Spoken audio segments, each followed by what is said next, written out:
and go fucking wild!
Welcome to the Jim Norton and Sam Roberts Show. Let's see how this works today. Usually they work it out pretty good. I am here. Sam is on location. Are you in Orlando, Sam? I am. It did not seem good this morning as they were setting it up. Look, I know that COVID's over, but apparently the whole studio forgot how to use Zoom. We got it. I can hear you. It's a little, you're not in the usual studio setup you're in there, are you? You're in your hotel. Yeah, but we've done this a bunch of times before. From the hotel? There's a delay. Yeah, it seems like there's a momentary delay. Or that's just the long COVID. I'm seeing a delay. Could be, yeah. I am taking a second because my brain fog is processing it.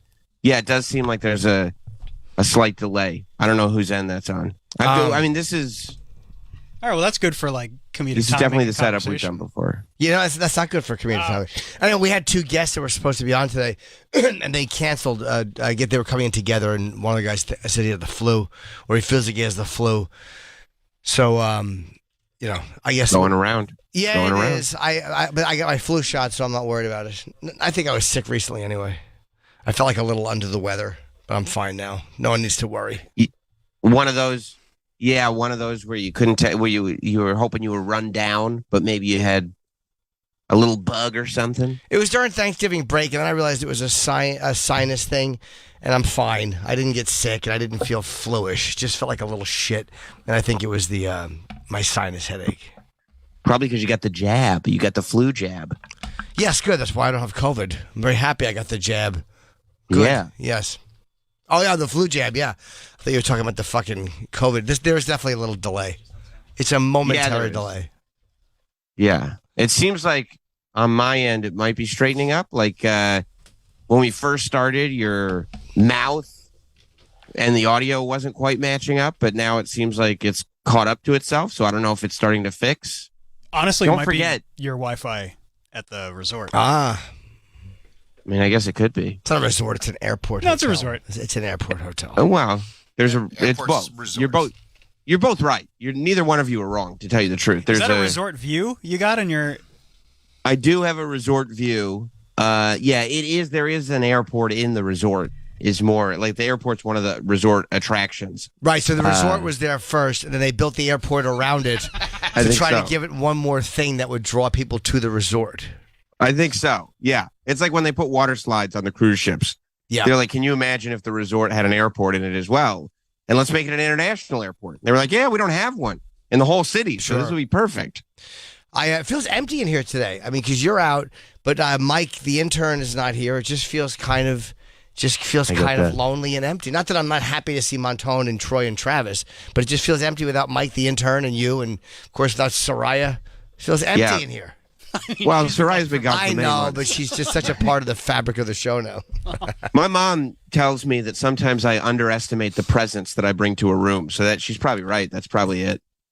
And yes, and I do believe that Mother says that. I do believe that Mother. Sam, you don't understand the impact you have when you walk into a room. Sammy, it's an out-of-body experience. Yeah. She doesn't understand that a presence is not always just because you have a presence. You know what else has a presence? An odor. An odor has a presence in a room. Like if somebody dropped horse shit in the front of the door, you'd be like, "Ah, there's something in here," and you'd notice it. Doesn't mean it's good. Right. Mother's like very supportive, though. Mother's very supportive of you. When you rub your finger between your butt cheeks, and no matter how much you wash it, there is that looming presence of butt on your finger for quite a while. Yeah, we all do it once in a while, just to double check. Just to go back there and make sure everything's okay. It's like doing the midnight walk around when you're on the night watchman. That's what rubbing your asshole is once in a while. Just kind of just taking a quick walk around the premises, making sure everything is good. A quick peek around. And there's an integrity to it. It's like, if I'm going to ask anybody else to poke around there, I better know that it's clean enough that I would poke around there.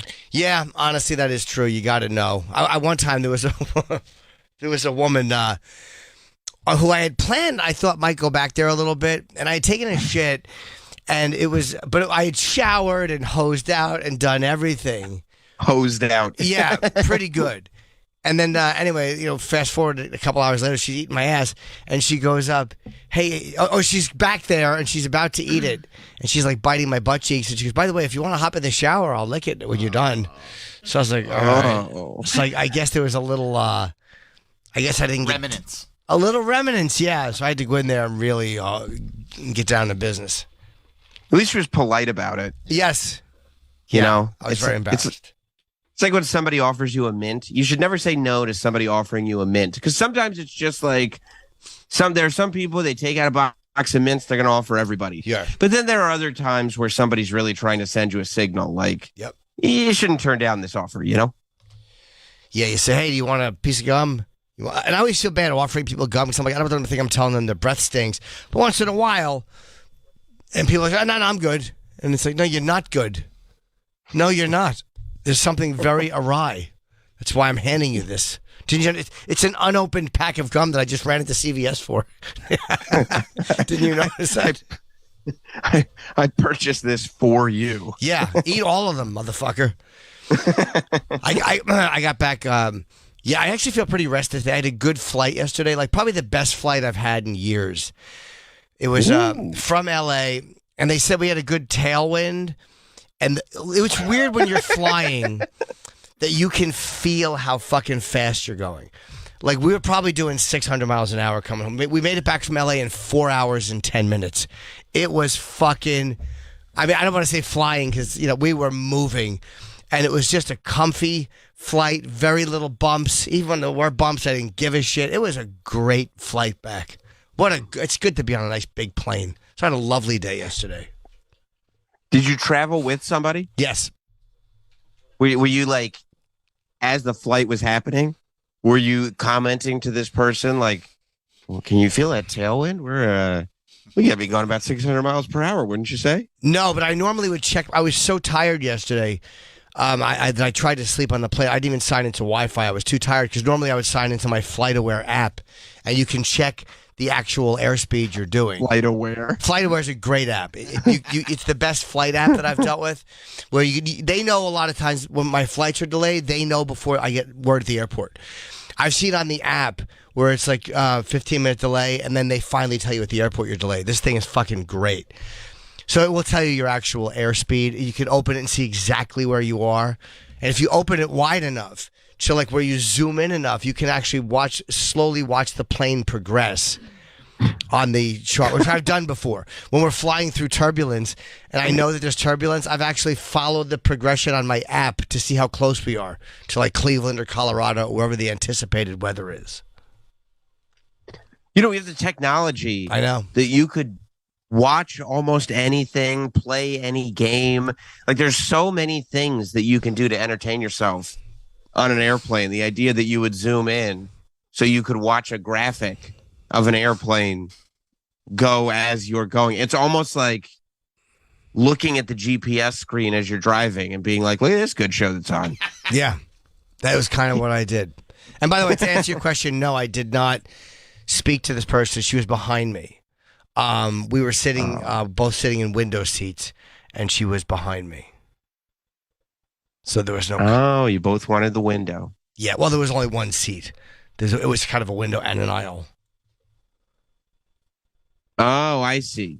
Little like first class suites. Well, no. It's just business. It's not first.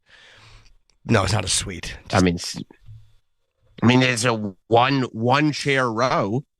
No, but then there's an aisle, and then there's a double seats, and it's just a big plane, and that was how they configured it. But it wasn't a suite. The seats are business. They're comfortable, but it's not like a fucking suite. I've never been on one of those. I want to fly to one of those Middle Eastern countries, like whether it's Qatar or Dubai or one of them, just to fucking fly. But I'm not going to pay for one of those suites, and I have no business in the Middle East, so. Yeah, you got to become like a vlogger and just take the flight so you can make a content, and then just take the flight home. Yeah, but they pay for that a lot of times, don't they? Right. Doesn't the airline pay for that? So you have to give them a good review, which I imagine there's no way to give a shit review to a suite on a plane. Right. No, it doesn't seem like there'd be anything to complain about. You get a robe, you get pajamas, you get a room. Like the ones that have like the bedroom and the living room and a private bathroom. Yeah, I mean, I got moved right before I boarded to a middle seat in coach. So I'm pretty far removed from that. Why? It was one of those. Well, I don't know. I was our flight was delayed. Like you would have been crazy because our flight, it wasn't a bad delay. It was like 45 minutes. Yeah, but it was because of congestion at the airport. The plane had landed, but they couldn't get the plane to the gate. You know, that's one that it's infuriating, but that's when you can't point to one asshole and go, just do your job, you fuck. Right. When it's congestion or when it's bad weather, it's annoying, but you can't really. It is what it is. Like congestion stinks, but I live with that a little bit easier. And then I guess the flight was full, and this has never happened to me before, but my phone just kept going off. Your seats changed. Your seats changed. Your seats changed. So they moved me from an aisle to a middle. Wait, your seats changed? Did you go up and speak to somebody? No, he's the guy that gives people $50 to take boots off their car. That is true. You're a plane cuck. Yeah, no. Well, I mean, it was the middle seat. Did you choose your seat like when you booked the flight? Yeah. And they took it away from you? No, come on. Yeah. They bitched you out of your seat probably because some couple or someone was flying with a kid that needed something, so they pushed you into a different row, and that was the only one available. Did you have an aisle or a window? Aisle seat. And you didn't say, what the fuck am I doing in a middle seat? No, I didn't care. All right, if you're comfortable, that's fine, but I couldn't. No, just like he didn't care about giving that guy $50. No. That's code for like I'm too scared to say anything. Ah, all right. Well, Who do you think I was intimidated by this time? Just the whole company, the system, Delta, yeah, the whole system, Power. the power. People in positions of power are just intimidating to me. Yeah, that's such an uncomfortable flight in the middle seat, especially when you put the effort in. If you just showed up and flew standby, you got no right to complain. You're lucky you're on the plane. But if you don't you have to pay extra for? Yes, for leg room and all that stuff. No, for like an aisle seat, like no, you don't have to. But yeah, when you book the ticket, you have to choose your seat. Choose your seat unless you go through Expedia, and you get those discounted tickets, which that's maybe what he did. Oh, you didn't go through Expedia. That's probably what he did. No, he didn't. Expedia Sammy. No, I don't. I mean, guys, I don't book my own tickets. Say Expedia muffins. Well, maybe they went and did it for you. Through Expedia. Maybe that's how they do it. Maybe WWE called and put you in a middle seat. Yeah. Fuck him. That's why. Yeah, no. I mean, it wasn't. It was. Yeah, it was the middle seat in that aisle where, like, the seat next to you. It was still in the. It was still an exit row, so the seat next to you has no seat in front of it. Yeah. You know, so there's like a little. You're not so crammed in there. I mean, it didn't. Don't try really to justify it. Yeah, I know that seat. Bother That me. seat I didn't sucks, care. that middle seat. Even that end seat with a little bit extra leg room is unpleasant. But as long as your seat can recline. But that middle seat is shit. He got cucked out of his seat. You got cucked out of your seat. I bet it was somebody well built who's like, that fucking twerp in my seat. I want to sit next to that chick with the big tits. And they're like, yes, sir. Right away, sir.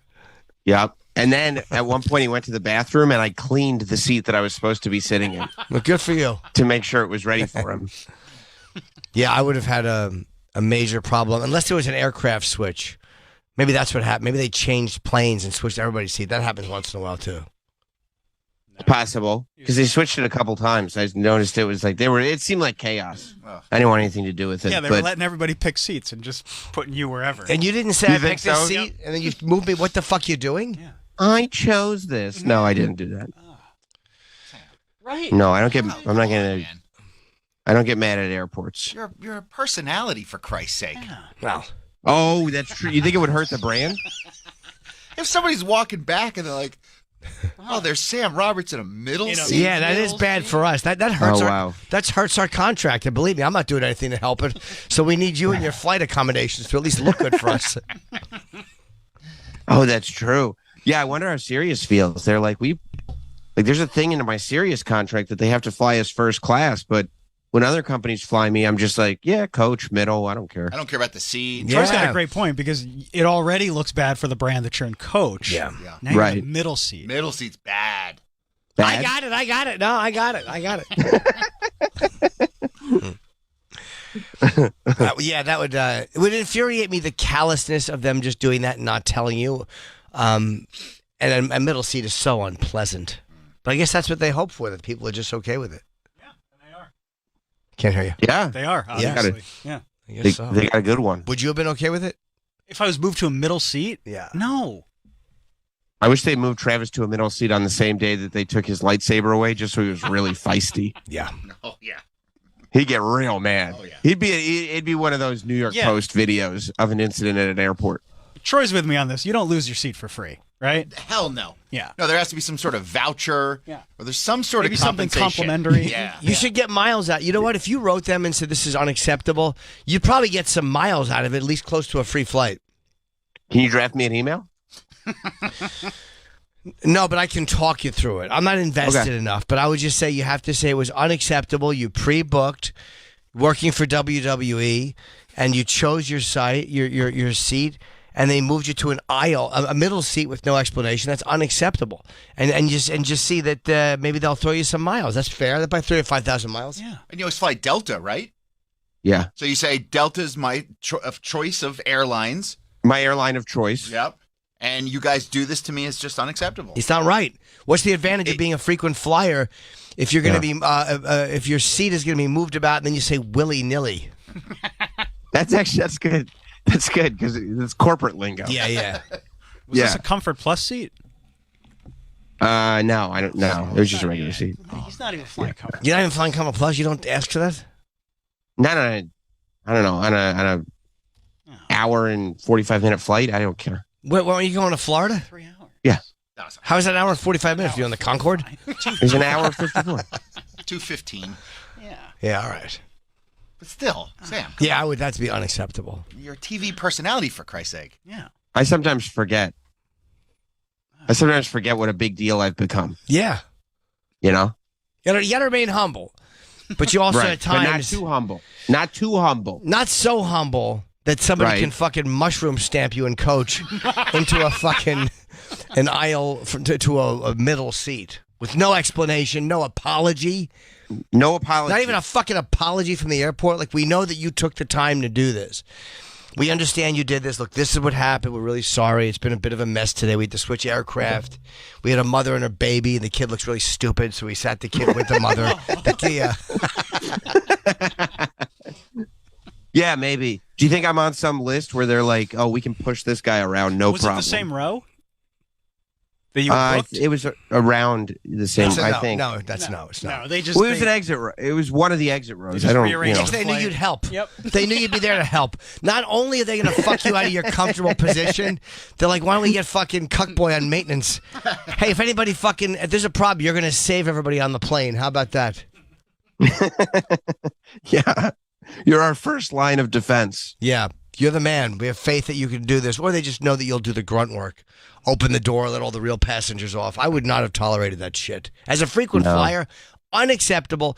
And you could write, it doesn't even have to be that terse, but you could get yourself some miles out of it, and you'd be 100% right. And you're a guy that likes miles. You like a free flight? I do like miles. I do enjoy miles. I have some miles, please, for this inconvenience. You should have. You need a club soda Kenny. A guy like Kenny knows how to talk to them in computer speak. And he's right. Yeah. Fuck that. Yeah. Because he knows he's right. And once he knows he's right, he's absolutely shameless in his pursuit for justice. Well, you paid for this. The point is you paid for it, and you should get what you paid for. And them moving you around without asking you. I've had it happen before. I told you my meltdown. I can't believe it's been 15 years now since that happened on the way to the HBO festival. I still have the letter Continental wrote me almost a year later, where they changed. You do have it still. I still have it. Yeah, I was so angry. I was so angry, and I did registered mail to all the top 8 officers in the fucking company, the CEO, the CFO, the top legal brass. Yeah. And then they never wrote back, and my girlfriend was mocking me. Going, I guess they're all talking it over in the board meetings. And they sent me some kind of a bunch of miles, and they said they've changed company policy because of that letter. And that was why they took so long to get back to me. You get shit done. And then you look like Walter White. You went, I won. Yeah, exactly. I said, do you like my hat? Heisenberg didn't like his seat tinkered with. Yeah. Like, oh, I hope you have the potion after you drink the poison. Ugh. They could have drunk potion on that show. I wouldn't. It would have felt in line with. They did. They did. They did drink potion. Well, the antidote. That wasn't a potion. That's the same thing. A potion. Dumb Gus at a poolside, everybody's dropping dead, and he's got a potion. I mean, maybe. Yeah, that was. I felt like I'm glad you're back because I felt like the whole world was talking after your trip to Los Angeles. People were saying Jim Norton is the next Pete Davidson after that Miranda Cosgrove photo came out. You know what's funny about that photo? I took it. It was a very good time. I was out there for a lot of. I say that because there's a lot of BDE in that photo. Yes, there is. Yes, because IDK WSW. That's why there was BDE. IDK WSW. I don't know. I didn't know who she was. Oh. Oh, no. That's iCarly. I know. I was, we did the Bert Kreischer roast. I had a very good trip to Los Angeles. And Whitney's been producing these 2 roasts. Hopefully there's more because they've been really fun. For OnlyFans TV is doing these roasts. And it's this thing, hers was the first one, and this was for Bert. And it was a lot of fun. It was kind of crazy. Donnell Rawlins, he's out of his fucking mind. So it kind of comes through in the roast. Jay was there, Big Jay, who was very, very funny on the roast. He was just really great. And, Rachel Feinstein, myself. It was just a fun time. I'm forgetting some people, of course, and I don't care. Tony Hinchcliffe, such a great writer. And the Golden Pony? Yeah, Tony was really, really funny. And at the end, I know I'm blowing it, but I'm not because everybody was filming it. She has, all these influencers go to her roast. I guess Bert likes Kesha. Kesha rules. Yeah. So she came out. And again, I normally wouldn't say this because it happened, but everybody had their cameras out and they were fucking putting it online. So it was. They filmed Kesha coming out, and everybody came on stage. And they wanted everybody to be dancing on stage to this Kesha song. So I was kind of standing there, just moving like my head a little bit, and then me and Jay were just kind of behind the main stage prop, just ashamed. And I was so happy he was there because Jay was as ashamed as I was to be wanting to dance on the stage. Like, he's very funny, but he is also a guy with understandably low self-esteem. And I also have that. Like, he has the soul of a comedian. Like, he's obviously funny, but in Jay's soul, he's a comic because no matter how funny he murdered on the fucking roast. He was great. And at the end of it, when they wanted everybody to be up there dancing, he did it. And he said to me, like, I'm so nervous and scared. And I'm like, I know, me too. Like, just being on the stage, like having to be in front of those people dancing and having fun, it's so completely uncomfortable for him. And it's so completely uncomfortable, which I was really happy he was there because I kind of felt very connected to somebody just hiding and cowering.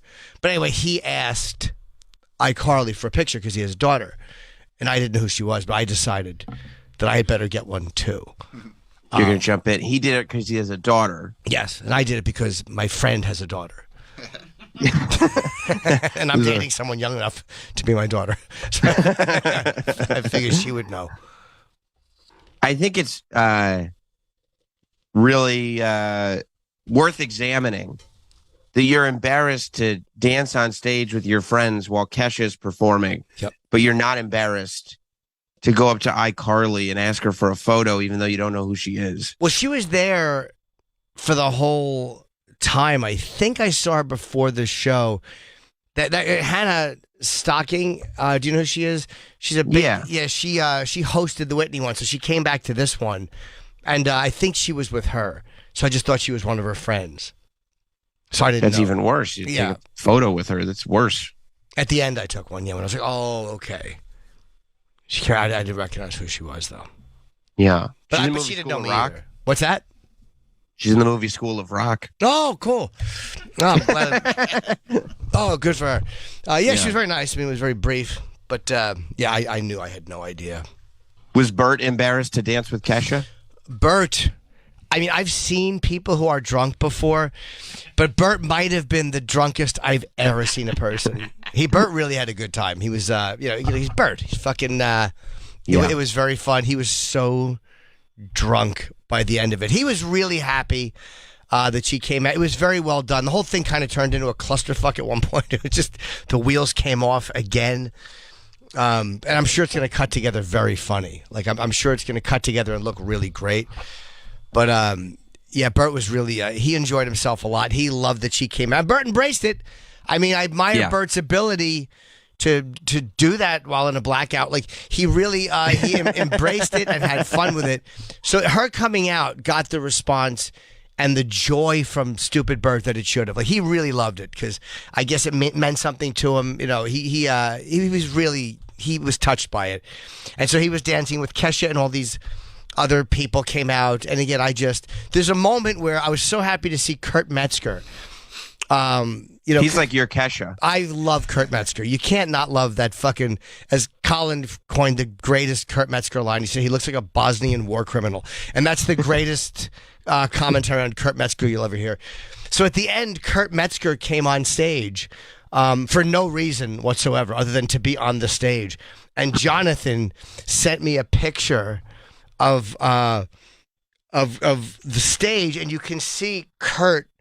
And I'll show. I don't know if I can show you through the phone, but you like put it up to the camera, or whatever camera's in front of you. I think I can, but see if you can see. They're all talking. Can you see Kurt? Like, look at me. Can you see me on the stage there? Yeah. There's me, and then look at Kurt. Look at what a fucking psychopath Kurt looks like. Oh my gosh! Just standing behind Kesha. And we just look like, I texted him, I said, we look like boomer ghouls just standing on this stage with these young, relevant women. And then there's just Bert having a great time and me lurking and Kurt leering in the back. It's really kind of a gross, a gross photo captured by my manager, yeah. So I don't know why Bert was on stage. He had no reason to be on stage. He just came on stage, which I was happy for, too. That's awesome. We didn't even walk off like as a unified force. We all just kind of slinked off stage. Like Tony Hinchcliffe didn't want to be on stage. Jay certainly didn't. I didn't. I went off the stage and then went back on to take a photo with iCarly at the end because I was like, why not? Okay, that's even. By the way, that's worse. Yes, indeed it is. Indeed it is. Yeah. Oh, but at that point, it didn't matter. There was no out plan. It was just like Kesha comes on stage and performs. And then the show will just end. Yeah. We'll just leave whenever. Yeah. And then that was it. Yeah. It just was done. And then the show, because again, it turned into kind of a crazy thing, but it just worked. For some reason, it really worked. And nobody cared. Like the roast went really well. That's all that mattered was that there were laughs. Like it was a funny roast. So it didn't, after that, everything was, as long as that came together well. And it just kind of devolved into this weird, drunken, strange thing. But I'm trying to think who was on. There was a couple of guys who had to drop out due to just things that they got work-wise. I'm trying to think of who else was. Whitney was on it. I was on it. Big J was on it. Rachel was on it. Donnell was on it. Hinchcliffe was on it. And maybe I'm forgetting somebody. Trevor Wallace. He was the host. Yeah, he was. He did a good job as the host too. That was not an easy thing to host. He did a good job. He was very funny. What did Kesha perform? A song? No. I guess it was a big one. I don't know what it was. TikTok? Probably TikTok on a clock, right? It's the one that's really huge on TikTok, I think. Or Timber. I wouldn't know if I heard it. She was very nice, though. I mean, that'd be sick. She came out. She waited through a long roast. It went longer than it was supposed to because of a couple of technical things. And she was a trooper. She came out. So imagine she was being paid to be there. I don't know. I would imagine, yeah. Except would Timber have the same because Flo Rida wouldn't be there? Isn't Flo Rida on Timber? You're thinking of the other one. You're thinking of Right Round. Timber was Mr. 305. Is that Mr. Worldwide? Yes, it is.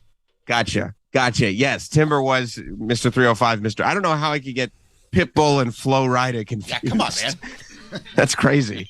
The theme was like a white trash kind of Florida thing. It's great. And because it was, Bert was sitting on this thing with kegs on it, and I wound up going and buying clothes. I brought a tuxedo with me. I was going to wear a tuxedo top and sweatpants and flip-flops. But the reason I didn't was I was like, it just seemed like too much. So I wound up just going and buying like this shitty t-shirt and a denim vest and a sweatpants. It was very comfortable. It was so nice to perform.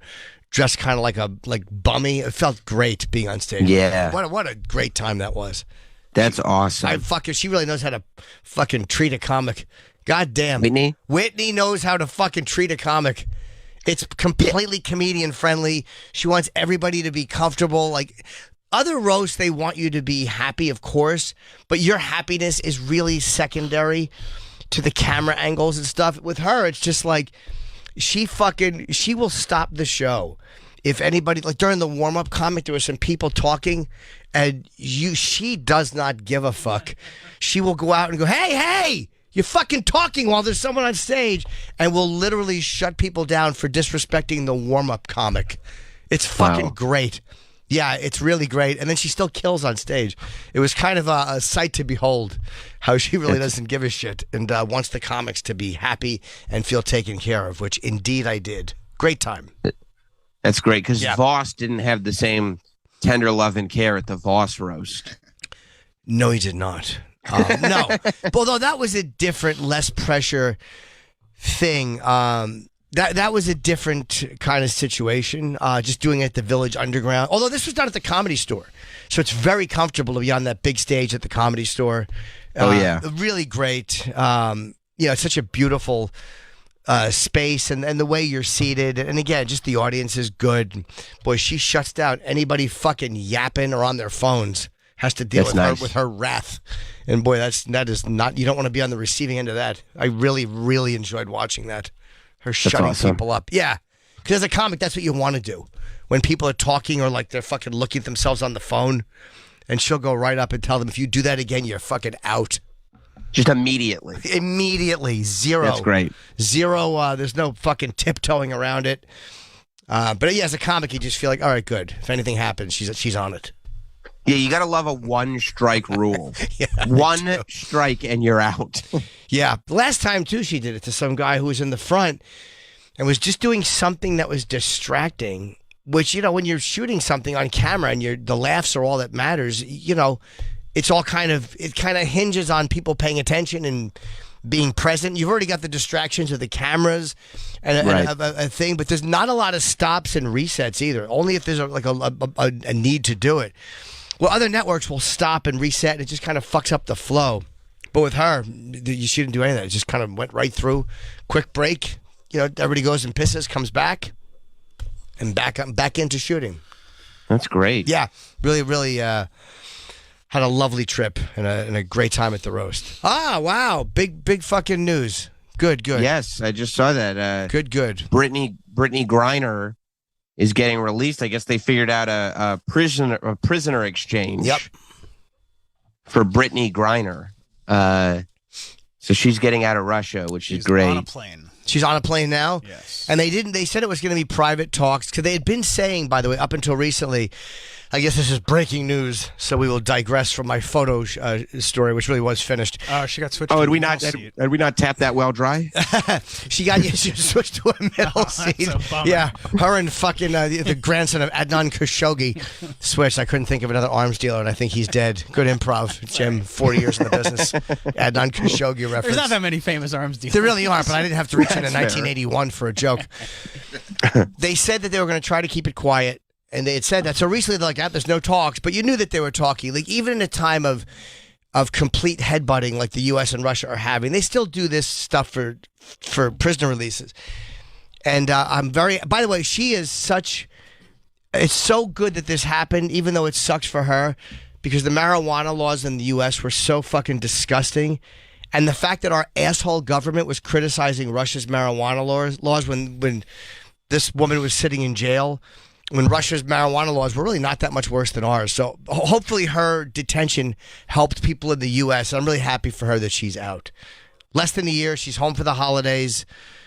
You know, in the end, what she did, what happened to her, that shitty thing that happened to her, I really think will help push a final push to get everything legalized here. So her life being disrupted may have helped a lot of people in the end.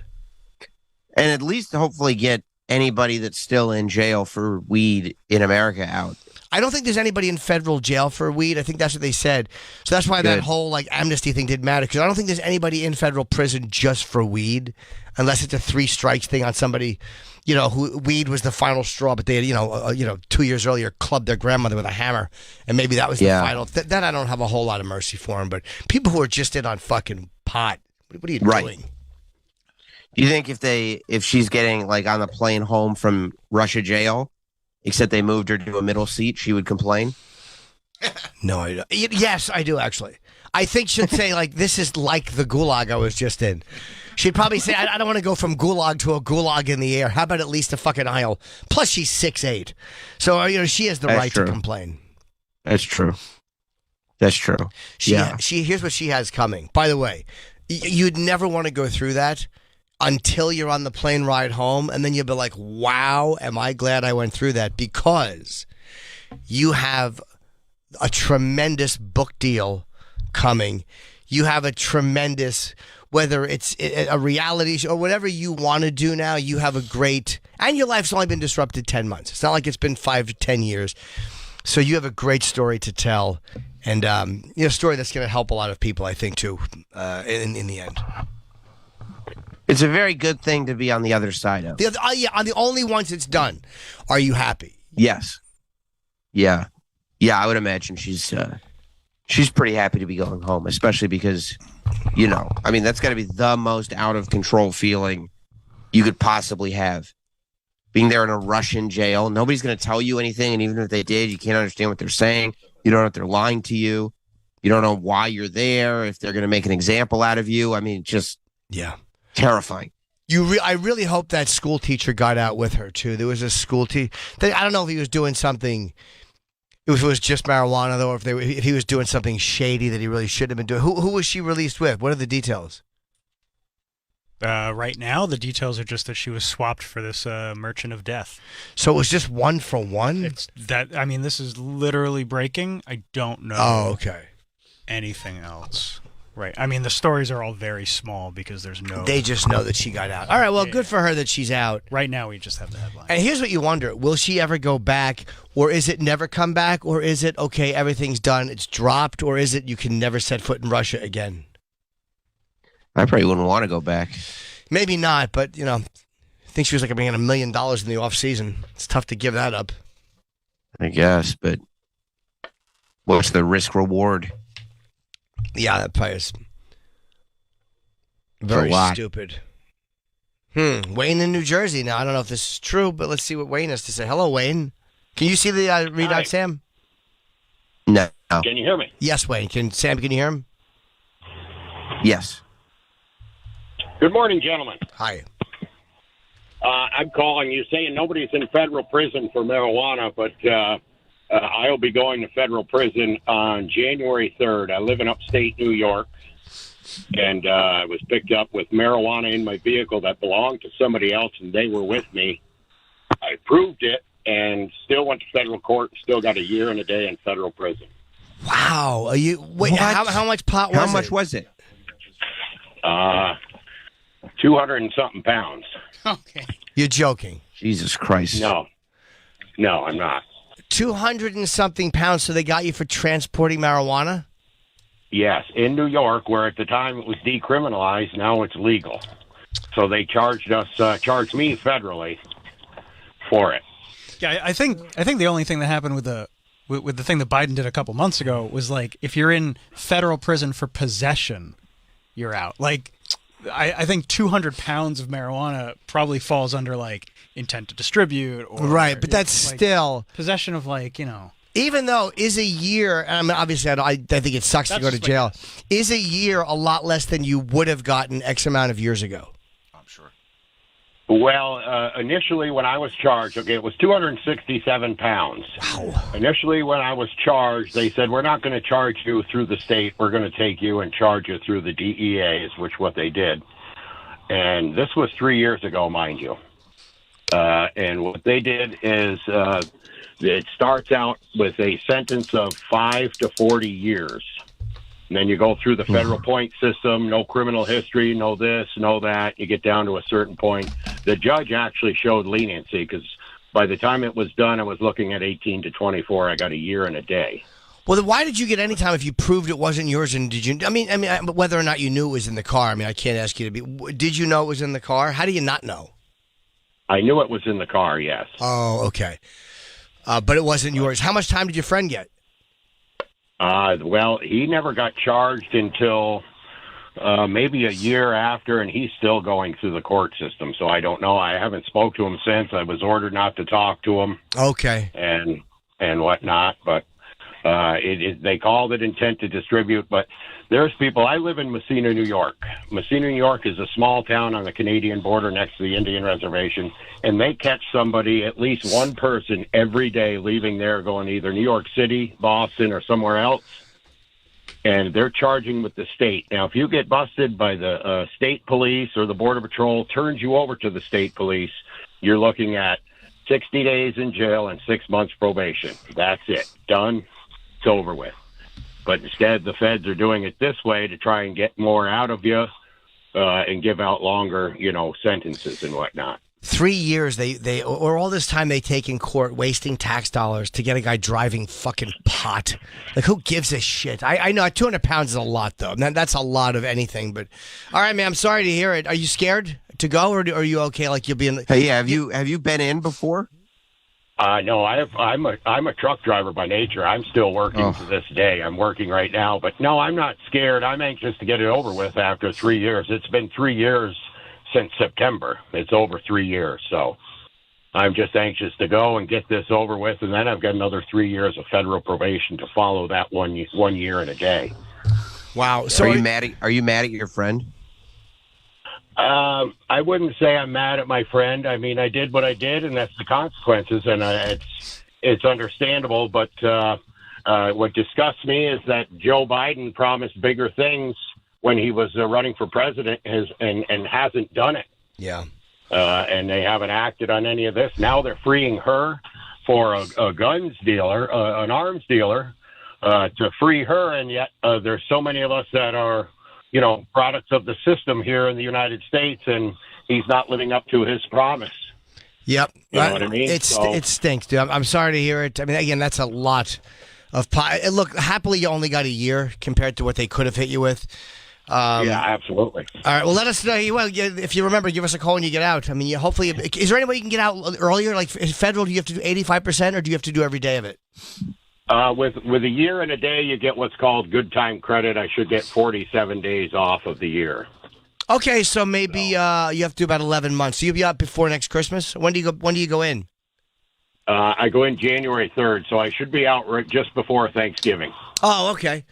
All right. Well, look, man, hang in there, and I hope you're okay. And give us a call when you get out. I will do. Thank you very much for taking my call. Thank you. Good luck. Have a good holiday, Wayne. I guess so. Yeah, there's more. A couple of guys are calling up. John or Steve? We can go to either one. You're in control. Grow a set of balls over there, Travis. Grow some testicles for once in your life. I can't see the phone screen. Oh, all right. Let's go to John. I saw him first. We're using a different okay. computer over here for yeah. Go to Sam's John. just messing everything. John. Yeah. Hey, John. Hey, Jim and Sam. Good show. Thank you. There's still one fella in there, a Marine. He's charged with espionage. Oh. They should let him out too, you know. Well, was he actually engaging in espionage? I mean, that's a big one. No, he was probably doing nothing. He was probably walking through Russia. He doesn't know. And he got some kind of trumped-up charge. And he's, got a few years to go. They let the NBA, good for her, to get out. But for Christ's sakes, they traded for the guy who killed, is a horrible person.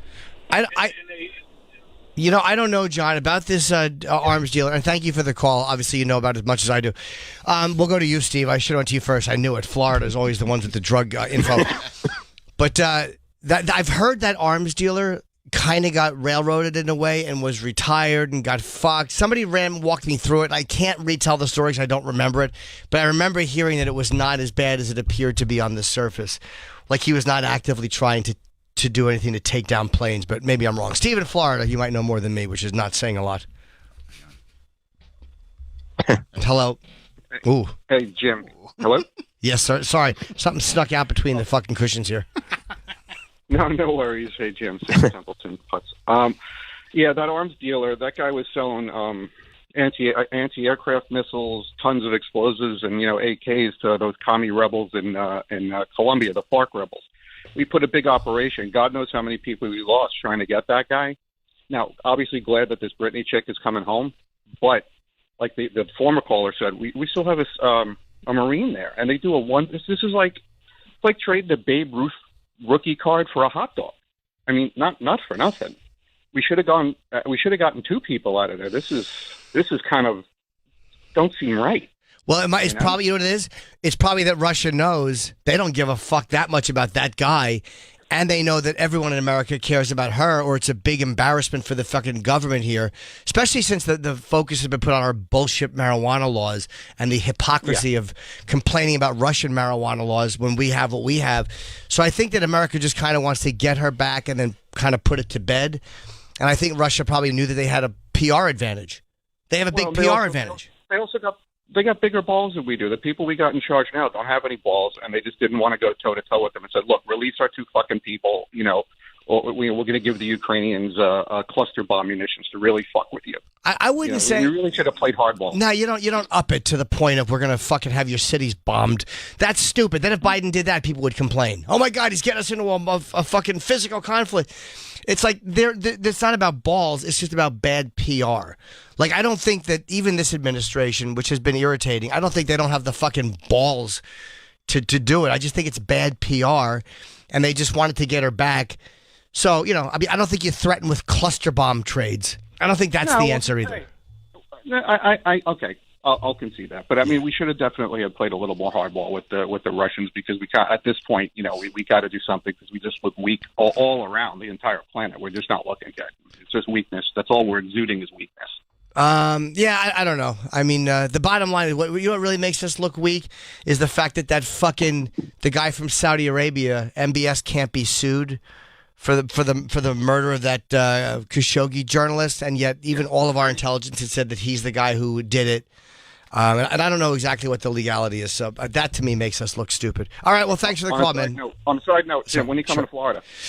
I have Tampa coming up. It might be June or July. That has not gone on sale yet, but I will be in Florida in June or July, I think. I have a bunch of shit on sale now. Dallas, Fort Worth, and Cleveland, finally, in addition to Long Island and New Year's Eve. So if you want to see me in any of these places, feel free. Yeah, if not, I get it. All right. Thanks. All right, buddy. Bye. Yeah. I like that marketing campaign. Yeah. I'll be on tour. It's up to you tour. I just can't. I It's can't up to you. fucking the enthusiasm. I mean, look, I did the hour last night on zero sleep, and I loved it. I love what I'm doing on stage, but I'm not good at fucking selling myself. I'm not. I've never been good. I've never been comfortable at going, hey guys, come on now. Blah, blah. Fucking hate that shit. I want you to come see me. I really do. I love when there's full crowds, but I've never been good at fucking acting like it's this big event and you're gonna miss it. I would imagine that anybody that pays for a Sirius subscription so they can tune in and hear your hot takes, because that's what your Jimmy hot takes. I understand. Thank you. And they listen every morning for your Jimmy hot takes. Appreciate that. I would have to imagine that they would all get a huge kick out of seeing you live, especially this hour. Well, we would hope so. I mean, I would put money on it. Well, if they want to, I'm there. I am. Just go to the site. The site's being revamped. Why? Just because I had my fucking just the website. The dates page is annoying. It's got this. I don't like how it's set up. They're doing it through this Bandcamp thing. I understand why they set it up that way, but I just don't like how it looks. It should just have the date and the fucking click for the link. But now it's got like the date and the name of the club, and who gives a shit the name of the club? Give the city, not the fucking name. And no one cares what club. But fucking speaking of clubs, heartbreaking. Caroline's on Broadway announced that they are closing on I guess New Year's Eve. They say it's going to be their last show. I'm assuming it's because of the rent there is so astronomical. And I don't know if the club is totally... I always thought the club got hurt a little bit when Broadway kind of shut down years ago under Bloomberg. A lot of the traffic got stopped going through there. I always thought that slowed it a little bit. But maybe the pandemic is what really fucked them up. And it's just very, very sad news. That club has meant so much to so many people. She's been open, I think, for 40 years, and I think it's been 30 years at that location, I believe. Maybe I'm incorrect in that. Maybe it's been 20 years. No, you're right. But it's really heartbreaking. It's like 92. 92 it opened there? On Broadway, right? Yeah. It was or before that was the South Street Seaport. Yeah. And that was such an important club to so many of us for so long. And it's just heartbreaking that it's shutting down. And Caroline and Andrew just did so much for so many comedians. And Louis Ferranda, who was the booker at Catch a Rising Star, who Bob DeBono is the only guy alive that does the truest Louis Ferranda impression. Really, really was good to me, and he was good to Rich Voss. And people who love or hate Louis. If he was good to you, you love him. If he wasn't good, you hate him, like any other booker. But he took really, really good care of us there and gave me so much work over the years and really supported me and made me feel very valuable as a comic. So I'm very sad about Caroline's shutting down. I'm hoping they find another location. I'm hoping that they maybe that this is just a thing where the rent can be knocked down. But it's very sad. Very sad. It's really sad. I mean, it's one of the true iconic comedy clubs really in the country. It's like every comic went through there, getting to do a live shows there, getting your poster up, on the outside in the middle of Times Square. It was such a big deal. And then, the stage, it's just an iconic room. You know what I mean? It is an iconic room, and that was the room you would use in the late 90s. There was a guy named Peter Klusman who did tapes. He was a very good videographer, and he would go in there, and this is, again, putting them on, like, micro cassettes or whatever. And when you needed a tape, you went to Caroline's. That was where you would shoot. And every booker in the country probably got fucking comedians killing at Caroline's because it was such a good room. And you would go in there, I think on a Monday, if you could. There was a comedian whose name is escaping me now, and I'm sorry to him, Andy, who would do this Monday night new talent night. And if you could get on that show, because the crowds were so good, and you would go in there and you would shoot your 7 or 10 minute tape, and you would pay Peter Klusman to come in, and he would do a great job, and he would mic it. It was just really well done and professional. And that was where you'd go to get your tapes for clubs for the other parts of the country, is Caroline's. It just looked good. They had Caroline's Comedy Hour, which I never did, was Richard Jenny hosted, and there was some really, really funny comedians that came through there, and all these giant comics today were on Caroline's Comedy Hour. So it's a place that any comic that you like now, again, who's not Eddie Murphy, but kind of after that came up through Caroline's from the early 90s on. So yeah, very sad.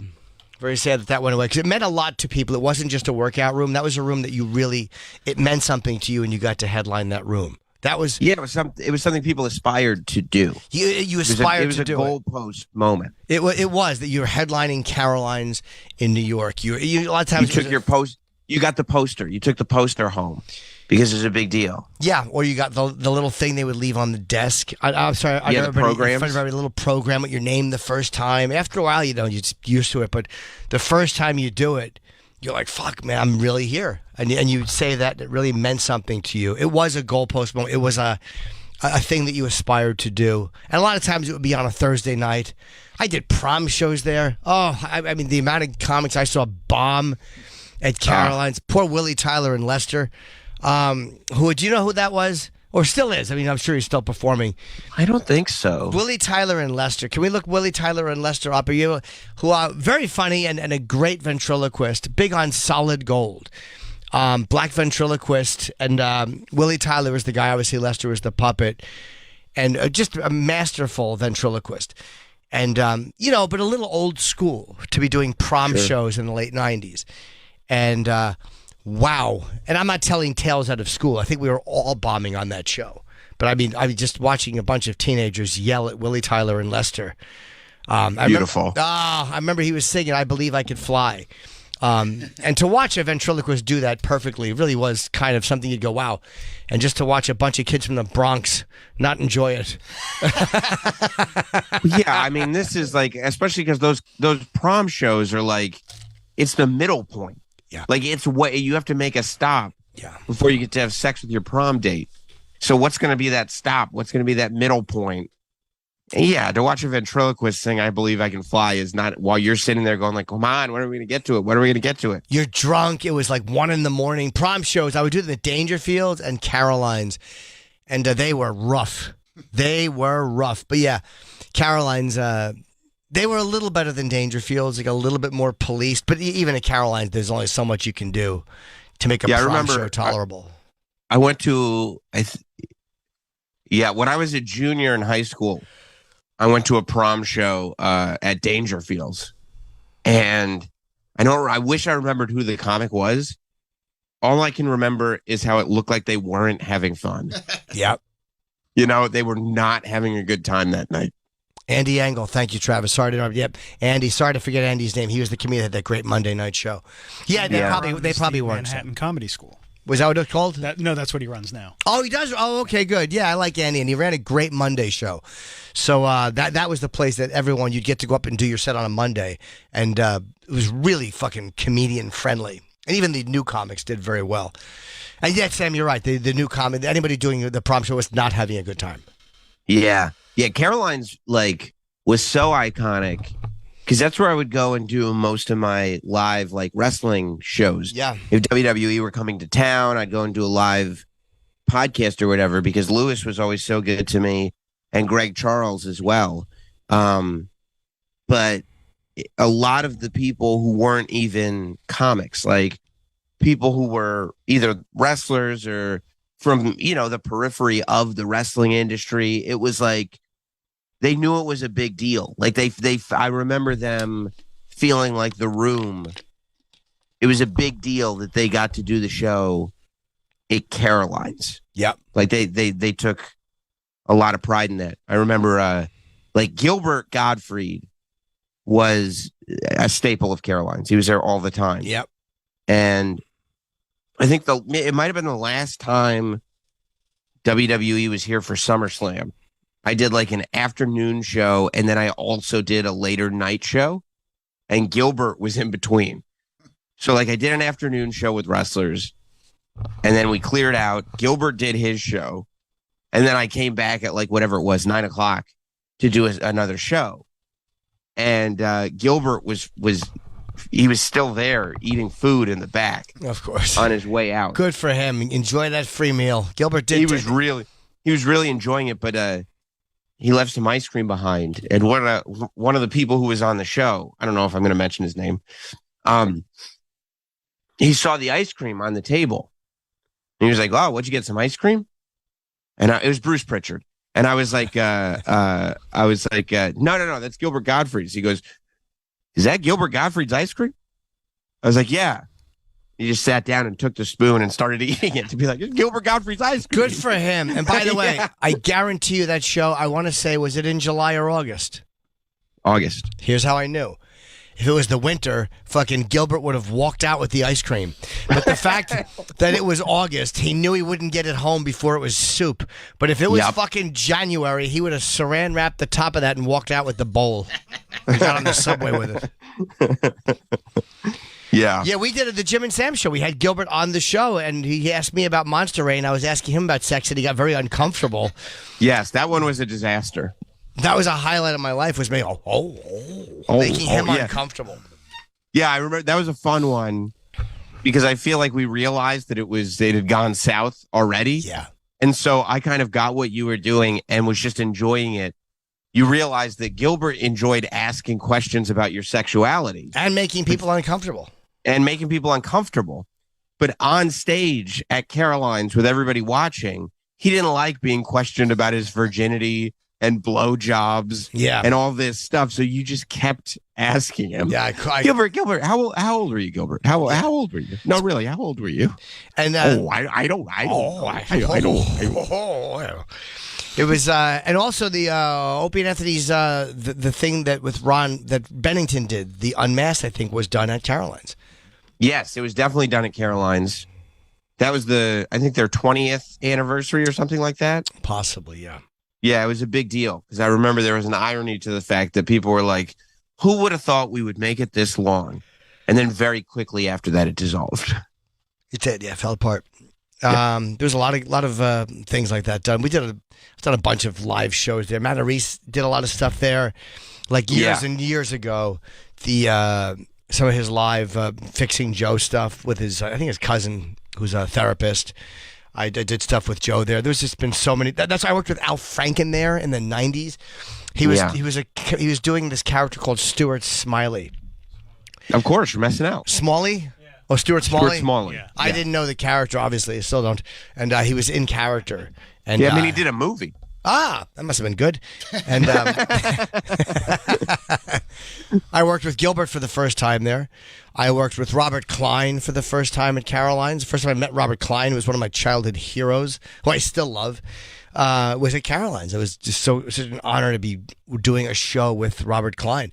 So yeah, I got to work with a lot of people who I really. But Bob Saget, the first time I met Bob Saget in person was at Caroline's. It was. I have a picture of us. And he had called into Opie and Anthony, and they were kind of dicks to him, I think. And he's like, "Fuck that show."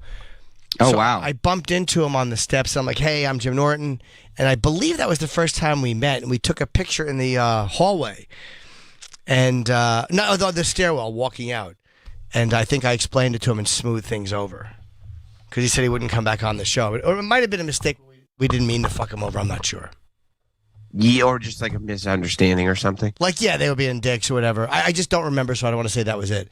But I think, Bob Saget I met for the first time at Caroline's. I met a tremendous amount of people. The Christmas party was legendary at Caroline's. Oh, yeah, the Christmas parties were great. They would actually spring for really great food. I hope they're doing it this year, because you bet I'll go. Oh, yeah, the last one. I wonder if they'll do it. I wonder if I'll be invited. I hope so, and I hope not. I hope they're doing it, and I hope you're not invited. Right. Would you go if I wasn't invited, or would you not go out of protest? I won't go if you are invited. Oh, gotcha. It's you or me. Yeah. Yeah. I don't know. Did John Larroquette ever do anything at Caroline's? To be honest, I'm not sure. Let me check. Yeah. Could you look that up? I do not know. I mean, he did star in Madhouse with Kirstie Alley. Rest in peace to Kirstie Alley, star of the John Larroquette vehicle Madhouse, which I loved, by the way, that movie Madhouse. That's the only thing I knew that she did. Well, she was in Look Who's Talking, but Madhouse was really... Look Who's Talking. Madhouse really stuck out. I thought it was Look Who's Taking. Might have been Look Who's Taking.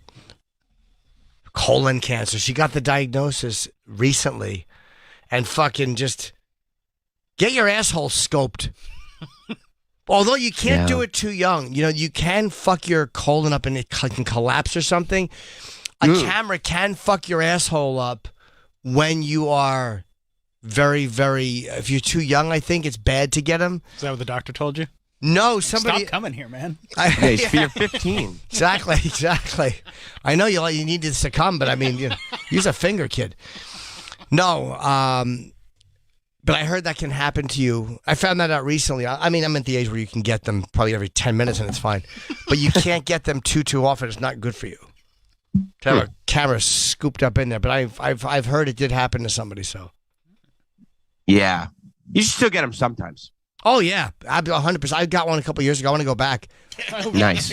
Fuck yeah! I don't want my It's fun, fucking right? colon being fucked up. Get a punch card. Yeah. You're like Jack when he wants to go back to the island. Lost. I have to go back. I have to go back.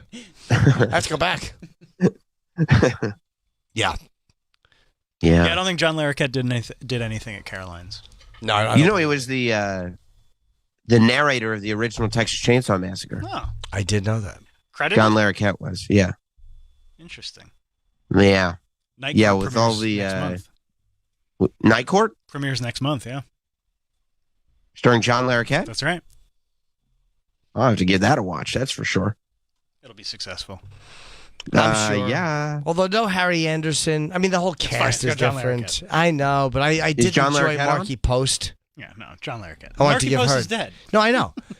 Doesn't mean I didn't enjoy. I didn't stop my prior enjoyment of her because she's dead. Everybody wanted to fuck old MP. Okay. Everybody wanted to deep Right. dick Marky Post in the fucking 80s.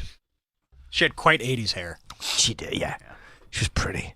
Yeah. Is Richard Mole in this? No, not yet. I think No I Bull? think John Larroquette is the only returning character. No Marshall Warfield, huh? confirmed. Yeah. I guess the idea is, why would they still be working in the courtroom 40 years later, or That'd however be old sad. that show is? Well, If what he is was he- still the security guy 40 years Yeah, it's like there should be a pension. like I know he's dumb, but you know. Well, what is he doing in this? Is he playing a lawyer or a judge? Larroquette? John Larroquette? I believe he's a lawyer. Let me Google it. I think I'm he's trying the to keep judge it. now. There's a lot of, I don't need spoilers. Like I want to go in fresh, so I haven't really. I get that. Yeah. Are you doing a rewatch of the whole series just so I you're up might. to date? Probably smart, so you're not lost. Yeah, that's a good 40 point. years later. Boy, it's never too late, I guess. In Hollywood. Yeah. I watched the whole Addams Family series before Wednesday came out, Why would you do that? It makes no sense. It just to has make sure I nothing to do knew who with Wednesday was. It has nothing to do with the Wednesday series. No. I would have been lost. What's Luis Guzman doing in the car? he wasn't in. Oh. He wasn't in the movies. I know. I was actually still very confused by it. If you want to see Louis Guzman, besides the Boogie Nights, he's been in so many good movies. So many. Q&A with Nick Nolte and Timothy Hutton and Armand DeSante. That to me and Charles Dutton. That's the best Louis Guzman vehicle. Nick Nolte plays this fucking cop with kind of homoerotic desires that he's fighting. He's a big, nasty, corrupt cop. And fucking Louis Guzman is really good in Q&A. That's the one I suggest for anybody who wants to see a Louis Guzman vehicle. All right. John Larroquette plays prosecutor Dan Fielding. Oh, he's still a prosecutor. Did Luis Guzman do anything with John Larroquette? Let me check. Thanks. Do a little cross search on that. It's Bling. Gomez Adams on the Adams Family, but there's no John Larroquette on that show. No. That's a bummer. We'll see how this new Night Court is. I never have faith when they bring something that was funny back. It's gonna be great. Hey, John Larroquette. people love the Wednesday show. It's different. It's a That's not a totally reboot, different generation and a different idea. It's a kid's show or a teenager's show with a character that we all remember. This is not that. This is supposed to get the same audience that they had before. So it might be funny. I mean, John Larroquette is great, but I to be honest, I don't give a shit about him other than Stripes and Stripes and Night Court. What if they use the same theme song?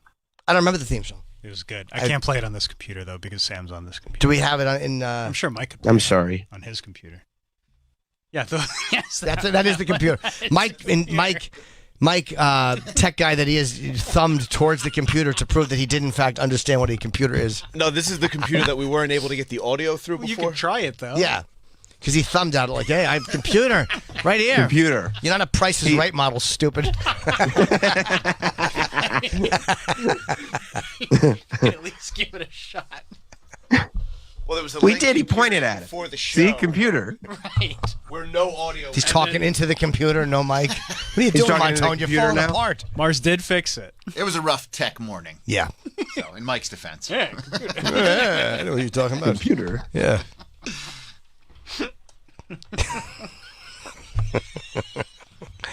Mike, no one can hear you. There's a microphone there. Why isn't Mike talking into the I microphone? don't know, he just You're refuses to shouting talk into the screen. I was turning to ask Travis a question. Oh, What's the okay. question? Travis. What's up? What am I pulling up from Night Court? the theme. The theme, dude. We just mentioned. Yeah, you were just right here. I was thrown off by the computer situation. He couldn't find it. He was looking mentioned all before around the the room. computer. And he went, computer. Yeah. Computer. We said night court theme. Mike, can you pull it up? And then you just thumbed at the computer to say yes, they do exist and they are in the studio. Do you think we caught Mike in a moment of not paying attention? It's literally we caught Mike fucking balls deep in some big titted porn girl. All right, let's hear it. It's a commercial. Yeah. I don't want to hear the advertisement. Remember this? No. Here we go. This is worth Gonna it. kick Yeah. it. Yes, I do. Oh yeah, Yeah, this is a banger. not a bad song. It's good. I'm glad we did this. Yeah. Well worth it. This is good. Actually, I amend my prior statement. Go ahead. Stinks. Nah, this is great. No, don't go back. Nah, it's boring. Ba-ba-da-da. Yeah. Troy, you're with it, right? Yeah, this is a good one. What's not to love about Night Court, the John Larroquette vehicle? No, I like a theme song where they tell me about the person. Maud. Okay, I knew you were Fucking Mary Tyler Moore. Mary got divorced and here she is. I like that. It's the extended version. Oh, good. Yeah, we could talk. We just once, Mike. I don't need to be stuck in a night court song loop. Well, it's 2.5 minutes long. Wow. Why, was this for people that really want to run to the toilet and still hear it again when they come back? Yeah, they're still showing the whole cast on the screen. I think it's like 30 seconds. I think they're just showing all the different All the versions iterations. of the intro. Yeah. Oh, they are showing people doing 80s things, like walking in the room and smiling.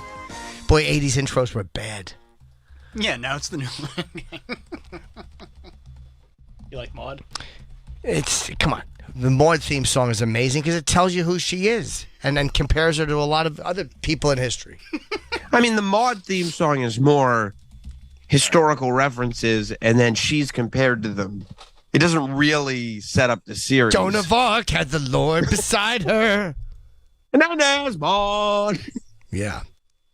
Yeah, I don't know if that really tells you, I guess, other than the fact that she's a leader. Maud. Is Mike still looking for a computer? Yeah, he's come on. Oh, okay. Come on, who doesn't love this? I love this. Come on. And I never even watched Maud. Joan of Arc with the Lord to guide her. Oh, to guide her. She was a sister who really cooked. She was a sister who cooked. Isadora was the first raw burner. Ain't you glad she showed up?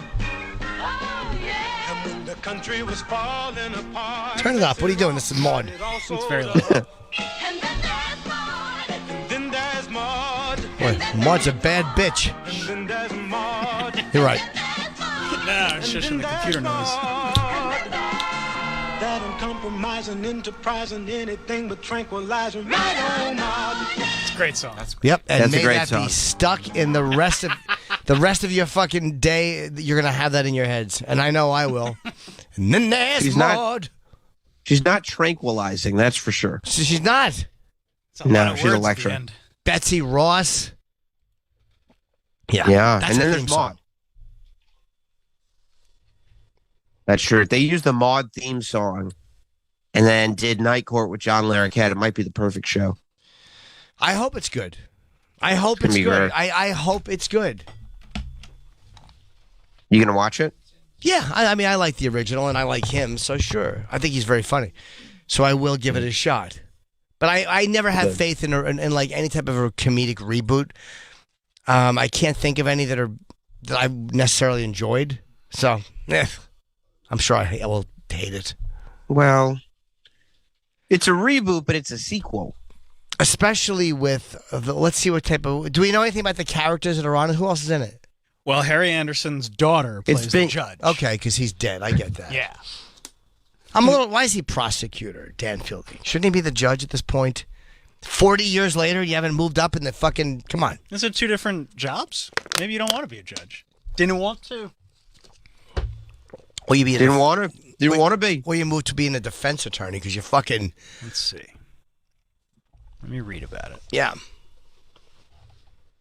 Balls itch. Okay. Sorry, man.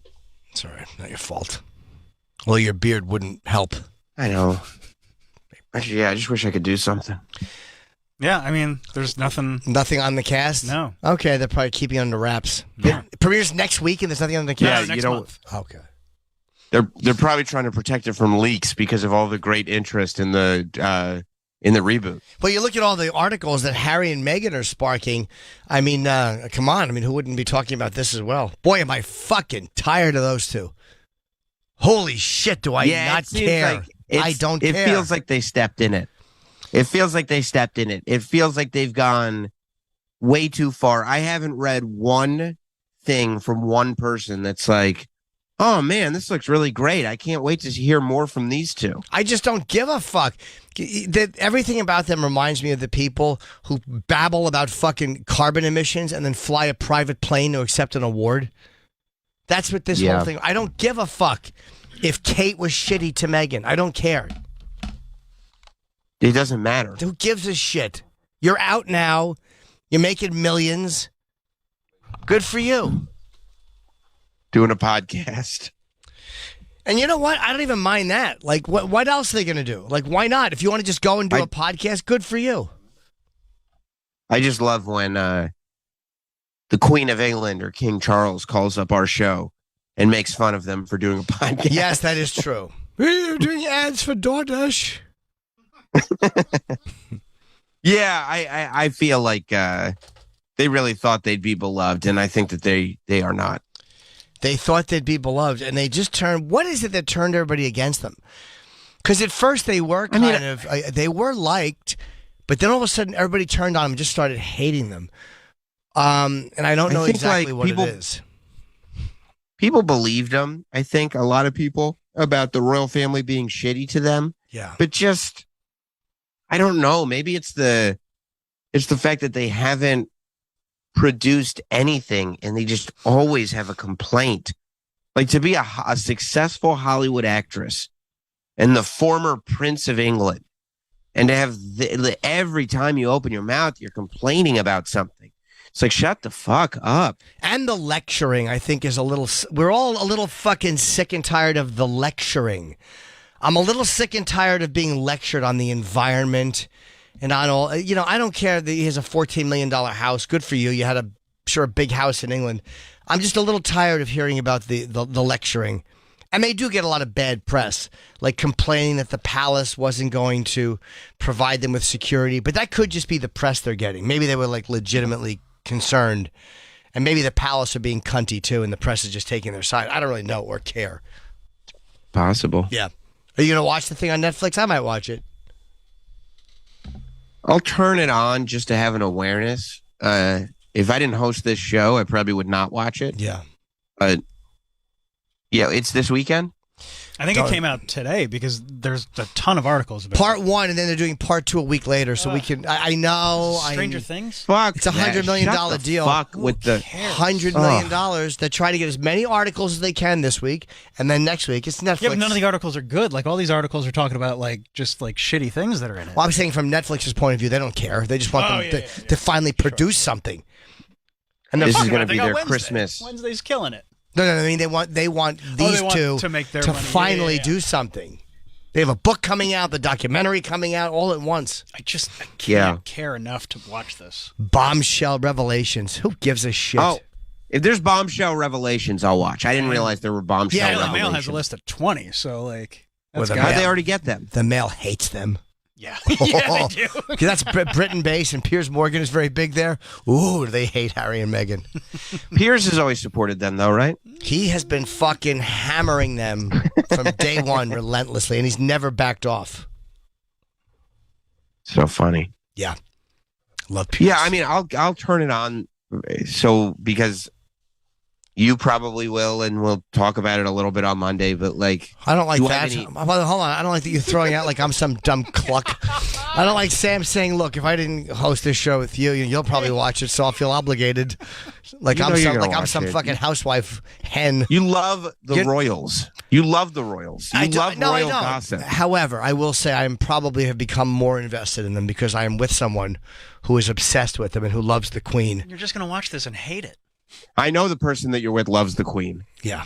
That's why your relationship is so nice.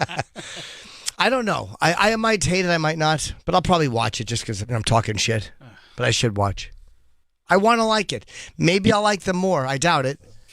I hope you do. I hope you turn around on them and be like, no, they're good, man. They're awesome. I just don't like the lectures. That's what drives me fucking crazy is the lectures on all this stuff. And I'm trying to pinpoint why I don't like them. Like, that's also something I want to know. Like, why don't I like them? Like, I like to know what someone has done that made me dislike them. And I'm not 100% sure with these two why I'm like, yuck. You think maybe you were, like, influenced by all the negative press? I don't want to be, but I'm trying to think maybe that is it. So how does the Lady Norton feel about them? I would like to know. The Lady Norton would like to know, and because I can't complain. No, not you. I meant the person that you live with. That you're going to spend. You're going to watch the show. I thought you were insulting. She. I thought you were insulting me. I just went with it. I'm really. If you tried to move me to the middle seat, I'd probably take it right now. Fucking cuck boy. Yeah. You're right. The Lady Norton.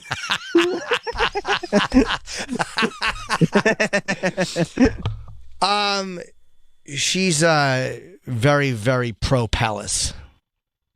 Wow. Very pro palace.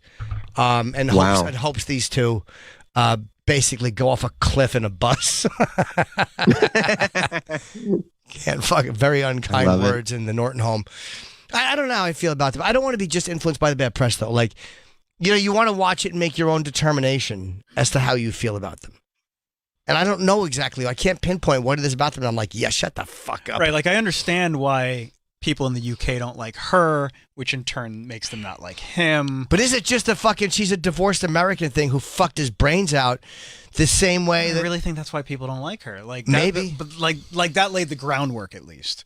Like, she's an American. She's not. Are they afraid of Americans over cultured? I believe so. Yeah, I've heard the song. Yeah. I just don't know. Do they resent her and they shouldn't have? Where she just kind of came in and she was like, oh, you fucking assholes that being rude to her. I don't care about any of this, so I really don't know. The Crown is interesting, but so much of that is fiction. You know, you don't need to make it fiction. I know you're trying to, it's like Prince Charles is kind of hateable because he was fucking Camilla and you feel bad for Diana. But then again, you're like, yeah, she was jamming her fingers down her throat, fucking throwing herself down the steps. She was high maintenance. McNulty's in that. Yeah, he's a great actor, but I think he's a little miscast because he looks so much not like him. But he's great as Prince Charles. He's a good actor, so he does a good job. But then you're like, yeah, he wanted to marry Camilla. He was fucking this 5. She was a 5. She was a married 5 who fucked his brains out, and he wanted to marry her. And the Crown was like, no. So then they threw him with this girl he never wanted to be with. So like, was he an asshole or was it the Queen who just made him marry this fucking lady he didn't like? Because it looked good. Don't know.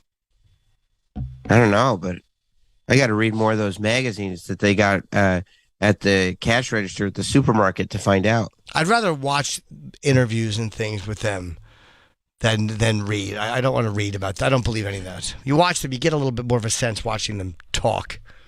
You engage their personality. Yeah. I mean, William is kind of the golden child. Because he's actually got the blood of the royal family. That could be a big part of it. Yeah, Can we all do suspect that Harry was tapped into by that fucking other guy? Everybody whose name I keep forgetting. That pilot, that naval pilot that everybody thinks she was fucking. I'll look it up. The one that looks exactly like Prince Harry. By the way, haven't they written that not mentioned at all in the series? No, that's not mentioned at all. The Martin Bashir interview. You really do feel bad for her if that's how it went down. And the BBC kind of admitted he was a cunt about it. James Hewitt. Oh, my God. They look exactly alike. But they don't mention him at all in the series. And, oh, come on. Jesus fucking Christ. By the way, that's who McNulty should have played. That's who... That's my bedroom, McNulty. fucking the Princess. That should have been who he played because he looks a lot like McNulty. And I wonder if because Harry is tied into Netflix, if he said, if you touch that at all, I will not be a part of this. I bet you that was a stipulation that they could not even speculate that she was fucking James Hewitt. Or maybe he didn't even have to say anything. Maybe Netflix just told like the Crown, like, hey, look, that's off limits. But maybe because he probably doesn't even want to address this. Like, yeah, but why is that not mentioned? I don't know. When you look, oh my God, that is almost a staggering. This is like that Kardashian that's not really a Kardashian. Wow. There are similarities. I mean, Jesus Christ. With Harry and James Hewitt? Some. Physical. Holy shit. Yeah, there's some. It's the same guy. Genetic commonalities. My God, that's the most stunningly close picture I've ever seen of those two.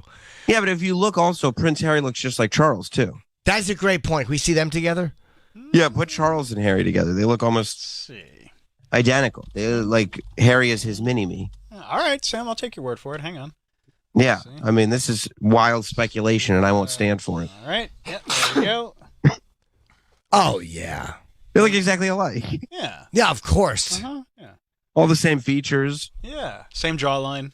So exactly same jawline. Yeah. I mean, Both come hate on. pens. Hate pens. So she had an affair while she was married to Charles before all this shit went bad. And James Hewitt was doing some of that slick talk. yeah, he sure was. Talked his You way have into- to forgive him. He's so good at slick talk. He fucking slick talked his way into those royal panties, playing between fucking binges, in between fucking raiding the royal fridge binges. Good for fucking James Hewitt. Yeah. Allegedly. Yeah, of course. What are they gonna do? Sue me? Good. I got a paternity test. I'll pay the legal bills. But there's that whole. I bet you that's why they didn't even touch on that at all.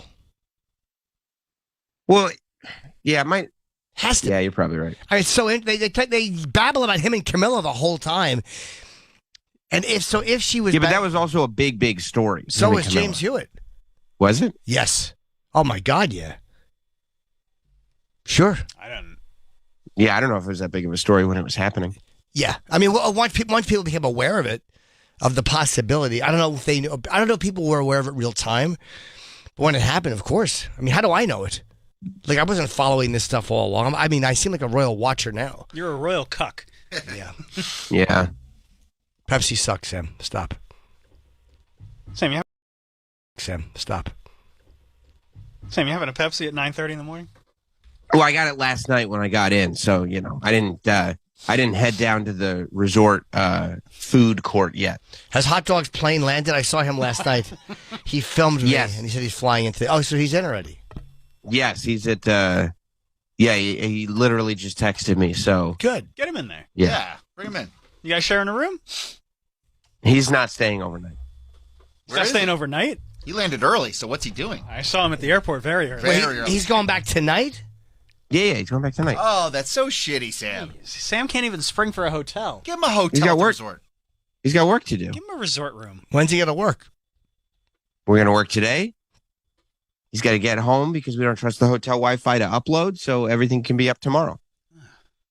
Wait, you're putting him on a plane because the Wi-Fi is not great?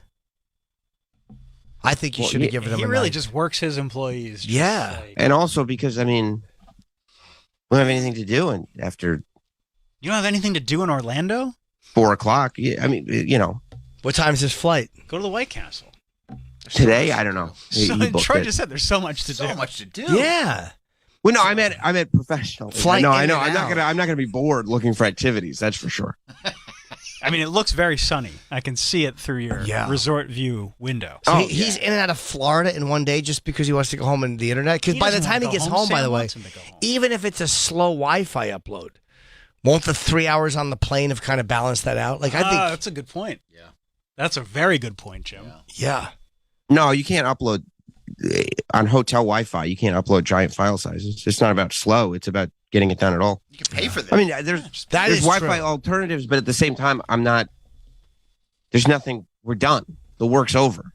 Give the guy a break. I mean, he came all the way out there to shoot that. Now, why is it imperative that it's up tomorrow? Is this for your thing, or are you doing that? You contracted to do this, and you're like, I got to get this up by tomorrow. It's got to go up tomorrow. Okay. Yeah. Yeah, I mean, he could do it there. Totally could do it there. Internet cafe. Yeah, it's beautiful there. It's going to be 80 degrees today. It's going to be hard to get back on a plane and come home for a poor hot dog. Sure. You think it's going to be tough for him, Troy? Yeah. Sam, you're coming home tonight too? No, I got more work to do. By the way, he won't get much sleep. No. Like he'll get a couple hours last night. 'Cause I saw him last night. He's going to be Much loopy and like sleep? leave something What are you in the talking edit. about? Is this a babysitting expert? No. much But sleep? because you got to sleep to do effective work. Like if he's gonna be doing all that, he probably got up very early to be at the airport this morning. If He was at the airport at like 3 in the morning. 3, yeah. He left at 3. Yeah. He went through TSA at 3:20, 3:40 or something. Okay, so he probably got a couple hours last night. He's got to work and then get right back on a plane. He'll land tonight. I'm going to guess his flight is 8 p.m. So he'll get home at 11. He won't get back into his house until like 1 a.m. And that's if his flight's not delayed. Or 12:30 a.m. So that's close to 24 hours, 20 hours without sleep. And where's he going to upload? Like just at home start working, or is he going to have to sleep through and wake up the next morning? Poor guy. Poor hot dog. Seriously. And I never feel What the bad for hell are hot you dog. talking about? He's going to like miss something in the edit, like Sam like eats a booger or something. That's right. Leave it in. I actually did think about that, and I'm going to make sure to eat all my boogers before the interview. Good. Yeah, just in case. Plus, you don't want to do an interview on an empty stomach. Absolutely not. No, exactly. Or do what I do, Exactly. just put them under the hotel chair and enjoy them after. Nice bloody crusty one. Leave some snacks for later. Oh, come on. Yeah. God, you ride him hard. Yeah, that's a hard one. Brutal. No sleep. Probably doesn't pay well. I mean, not enough to get no sleep. No. That's He doesn't no even sleep. pay the pizza guy. I can't believe Not Sam Productions doesn't have the budget for this. I know. One more night. Not Sam Productions sounds like a sweatshop. God, you making iPhones over there? Yeah, poor hot dog. Poor hot dog. Why didn't he come in last night? He was working with you last night. Yeah, but he has somebody who will do that if he's not available. He has Annie come and do it, and she does a great job too, so he could have contracted that to Annie. He didn't have to do that. He doesn't have to do anything. I was like, you want to come down? And he goes, yeah, I'll come down. Get hot dog in there after the break. Yeah. Let's talk to hot I mean, dog. I want to know why he's not staying over at least one night. I could see coming in yesterday and then doing work with you and then flying home tonight. I could see that. Yeah. Sure. But flying in this morning and going home same day. Or coming in today, working all day, and then leaving fresh tomorrow morning. Right. 6 a.m. But if it's a Wi-Fi thing, then they could have come in last night, gets a fresh night's sleep, wakes up. Wi-Fi in Florida. You know that. There's You know- business centers. Yeah, You know that's not true. the issue. That's not the issue. You know that. No. You think It's a pocketbook issue. you think Do you think so? from Not Sam Productions? Not Sam Productions just refuses to foot the bill. I think that might be the issue. I think it's an inflation issue. It is, yeah. Yeah, You could be right. I believe so. No. I don't know what kind of cushy setups you guys are used to. Well, You go in, you do the work, you go home. no, just one. Where are you going? Where's Travis going? I don't know. Hope his depression just hit him, and he just realized how high up we are. Right now, I'm waiting to just hear a. I don't know what he's doing. Where'd he go? I don't know. He's just Decided outside. to leave. Just walked out. There's a man outside. And that's certainly not him. Don't you Travis love went that? to see him. He was Oh. over there. He was over there being so smug and shitty. Hey, why didn't you do this? Why didn't you do that? Why didn't you do this? Oh, some guy just comes, hey, Travis, come here. Yes, sir. Yes, sir. Yeah. Yes, sir. Like, shut the fuck up. I'd like to know what's going on. Yeah, me too. Let me see who it is. Hang on. Yeah, peek out the window, Troy. I have no idea who that is. Looks kind of like John Malkovich. Do you think it's Mike? Is it John Malkovich? Oh, the guy kind of looks like Sam. He's a bald me? guy with a beard. Travis probably was so nervous for his job, he thought Sam flew up and was, what are you doing? Well, we hired a Sam impersonator in case Sam wasn't going to be on the air. Oh, understandable. Wasn't That's smart. necessary, yeah. That's smart. What happened? No, it was an IT guy for this computer. Oh, it's nice they finally show up. I don't know what time IT gets in. We were talking to Bina. No, we were talking to them at 7:30 Yeah. to come fix the problem. Are we still talking about Sam? Yeah. Okay, good. All right. I just wanted to We make are. sure. Yeah, maybe after the break we can get hot. Is Hot Dog in the same hotel as you? Well, he's at the resort, yeah. He is at the resort. You're making him sit down in the lobby? Oh, is he in the No. He literally just got in. I just got a text from him. He's in another terminal. He's got to come over. Oh, yeah. I guess he's got nowhere to go because he doesn't have a hotel room. Where's he gonna Wait sit? a minute. Did you get him a room? No, he's going to come up here. He's getting he's just hanging out. Do you have to sit in the same room with him now? Wait, when are you doing your interview? this afternoon. What time? Like after the show. He's got nowhere to go. Poor guy. What do you mean nowhere to go? I mean, where's he going? What if he has Where's to he make a gonna poops? go? Does he have to go to the terminal bathroom? Yeah, you're not gonna let him shit in your bathroom. I just told you he's coming up to this room. What if he has to shit? Where's he gonna go? Are you gonna let him defecate in your room? There's plenty of public restrooms in the resort. He's going to be so tired. Poor guy. He's going to want to lay down for a little while. He doesn't even have a bed to lay Take down a on. nap. Where? In your bed? Yeah, where? There's 2 beds in here. You have a double bed? 2 Who are queen you, beds. fucking Ricky and Lucy? That would drive me nuts. 2 queens for 2 queens. Yeah. And by the way, if we went over there an hour later, we'd realize that only one was crumpled up. No, jump in this one, bud. Let's take a nap. Yeah. What if he wants to take a shower? We can take a shower. Oh, he's I'll jump in with him. We'll both jump in. His before. pubes are going to be all over your shower now. Get him in there. I know. Do you think he's going to shave his pubes? hey, you mind if I jump in the shower and shave my pubes real quick? Yeah. I do it before every interview. Yeah, my dick hair is really itching my shaft. hey, let me get in the right mindset. You mind if I jump in the shower and shave my pubes? Troy, do you think Look, this is... honestly, if that's what he needed, he could do it. He could. I mean, if that's what he needs. They're all over around the I think drain. it's really weird. Well, I'd ask him to rinse. Just make sure you rinse it down before when you're done. That's fair. By the way, he sent me this file of last night's set at 12:29 a.m. He didn't sleep. Poor guy. He's not sleeping. You can't work him like that. Poor hot dog. You're working him to the Why is he bone. sending you files at 12:29? He's getting the job done. Yeah. I'm not going to regulate his sleep schedule, but he doesn't have. Then don't send the files at 12:29. Get him a room to take a nap. Yeah, I would. Guy. He's going to cuddle up right next to me, right in here. Do you think this is a pocketbook issue, Troy? 100%. Yeah. Think so? Flying him out the same day. Someone's no more room. concerned about the bottom line. Yeah. Yeah. Well, yeah, we're not taking on added expenses. You can write it off. Yeah. Plus, my dog's got to go back to work tomorrow. Is he working tomorrow? If you said I'll give you a day in Orlando, he would take the day off. Yeah. And I would say, even though he has to get back to work, so he has to go back tonight, that doesn't explain why he couldn't come in tomorrow. Did you offer him to come in yesterday with you? No. Of course not. You don't think so, Troy? I told him he can come in Thursday morning. This is what he I said you said could come in Thursday morning, is what I said. Now, So- what if his flight gets canceled tonight and he's got nowhere to go? And you got to get him a room. Then get him a room. I mean, that's what he did, Yeah, but then what happens to the upload that you're sending him home to do? Yeah. In air quotes. Then we figure it out. What are you talking about? We figure it out. Like we always do. You just figure it out in Florida. Yeah, you could have figured it out if he was just staying there, chillaxing. Jim makes the best point that the time spent going to the airport, getting on the plane, the flight, getting home, all of that negates the Wi-Fi issue. All on no sleep, because there's got to be a place to upload where you, even if you, I'm sure the hotel, No, it's not terrible just, at it's Wi-Fi. not just strictly. You guys but are you could always go attached to There's this. business centers. You can just attach an Ethernet. Yeah, there cable. is a I'll let you go way to my to do house. it. My Wi-Fi's great. Yeah, have him go to Troy's house. Troy will help him. Yeah. I'll let Hot Dog. Can we set up an office in your house? Yeah. Yeah, for Hot Dog, yeah. Yeah, so That'd be Because I feel great. so bad about what's going on here. How you're Yeah. fucking him around. You guys are attached to this thing. I mean, this is how Hot Dog and I do stuff. I said this is what That's the how you work do is. He stuff goes, okay. because you are the boss. yeah. You're a I'll slave fly home driver. after that. Yeah. He just flies in every day with no hotel and goes home. That's why he's gonna work tomorrow. That's why he worked last night. He didn't have to work last night, but he did because that's what he does. No, He's because working for you. But he had last night. Yes, but him working for me, Annie will do it for him. So there's times when Hot Dog is not there, so that's fine. And he knows that if he had flown, he didn't have an option to do anything else last night. So he's like, "Yeah, I'll work with Jim."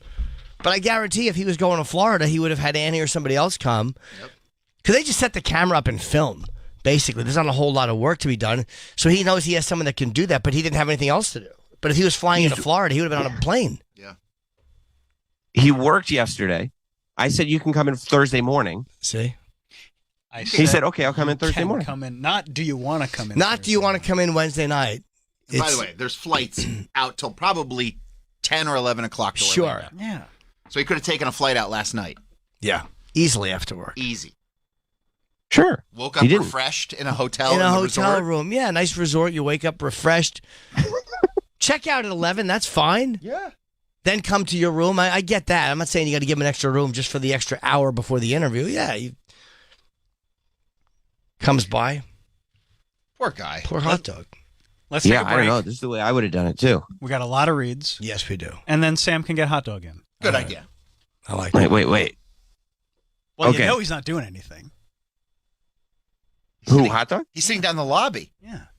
He's getting his bag. What does he need his bag? Wait, Does have a carry-on? he doesn't carry on? He's not even spending He's the bringing night. gear How much fucking gear do you need? Yeah, it's a couple iPhones. to record. To carry on. But wait, did he check There should- baggage? yeah, if he's I not don't know. staying over, I don't know. I don't. gear I should don't. just be a carry-on, right? Yeah, 100%. You don't need clothes. You don't need to change the clothes. A couple cameras. Yeah. How many? Yeah. Yeah, I don't know if he did. 3 cameras. He probably checked Ugh. because he's bringing tripods and cameras. I hope the baggage is lost. Yeah, me too. So wait, he checked You could fit all that in a carry-on. tripods and cameras. How many cameras? 2? 3, right? You're doing a 3. 3-camera shoot? Yeah, 3. That all fits in a carry-on. 100%. Like That- fit I a mean, backpack. I don't know what. Are you packing his bags for him now too? No, I'm just I don't saying tell that. him Well, that- you said he was waiting for the bags, that or he he was made a bringing his mistake. bags. So Yeah, I don't tell him how to pack his bags. Yeah, Do no, whatever this you isn't want on to do. you, bro. Everything else is on you. This one's everything's on you, but this one is on him. Yeah. His poor packing skills. It's easily a check bag. In fact, you'll be able to see it when he comes in. Yeah. Whether or not that could have been a check bag. Or a carry-on, rather. I guess we'll find out. We needed a big tease. All right. Yeah, I'm dying to know. All right, let's take a break. If you want to see me New Year's Eve, Levity Live and a bunch of other dates are on sale. We got a bunch of reads today. Sam's in Florida. Hot Dog is waiting for fucking packed luggage, like he's going on his honeymoon and he's getting back in the airport. He ought to just leave his bag there. Just take the luggage out and leave the shit at the airport and go back and get it later. All right, we'll be right back after this. The boys are off to get refreshments. The cold coffee? What, iced coffee, I guess it's called? Jim and Sam will be back. First of all, I have no idea what the issue is. Shocker. Great hosts. Weak staff. Jim and Sam are back. Wake up in the morning feeling like P. Diddy. Hey, what up, Grab girl? my glasses, I'm out the door. I'm gonna hit this city. Let's go. Before I leave, brush my teeth with a bottle of Jack. Cause when I leave for the night, I ain't coming back. I'm talking pedicure on our toes. Trying on There we all go. my clothes. What's blowing up? My Bones. new dear friend Kesha. Drop top and playing our favorite CDs. Pulling up to the parties. Ah, I should have danced a little, but I was too nervous. I love this song. Yeah. Don't be nervous. You got moves, dude. You got I know. Welcome back, Jim Norton and Sam Roberts. Aaron Judge re-signed with the Yankees for $360 million for 9 years. Jesus, good for him. Yeah. I don't blame him for holding out. But what confidence in yourself? Yeah. Turn down 200 and something million, knowing you're going to get over 300. 217, I think. 217. So he got 100 For and 7 years. oh for 7. But still, he got 2 more years and over 100 million more. 143 million more. Way Does it over balance 100 out to million. the same Yeah. thing for a year per year? Close. No. No. No, because he's averaging like 40-something million, and that's like 60-something million. Oh, okay. Yeah, that is a big. It's more millions. No, he bet on Right, but himself. there's and he 2 won. extra years. Yeah. Yep. I guess so. Didn't he turn down 400 for 10 years? There's a Is that true? rumor that the Giants offered him around 400 for 10 years. But when he went back to the Yankees, Hal Steinbrenner said, what do we have to do to get this done?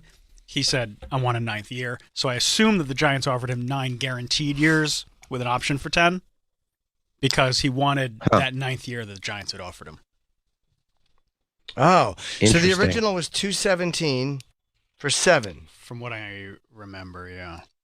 Okay, that's 31 million a year, and now he got 360, Well, you can already tell. I mean, it's way more than 100 million. 40 a year. Yeah, 9 more He's the million a highest year. paid position player. Yeah. 9 million more a year. Yeah, good for him. And that means we get a lot more Judge Sterling calls. I hope so. The judges hit the gavel. Shut up. Fucking idiot. So where is all right, now where we left off, we were very upset that the poor hot dog is being really worked to the bone. Young Shay. I call him Shy, but it's Shay. Shy. You don't even know his name. I do, but I just Hot dog. yeah, I know. Whenever I introduce him, I'm so used to calling him hot dog.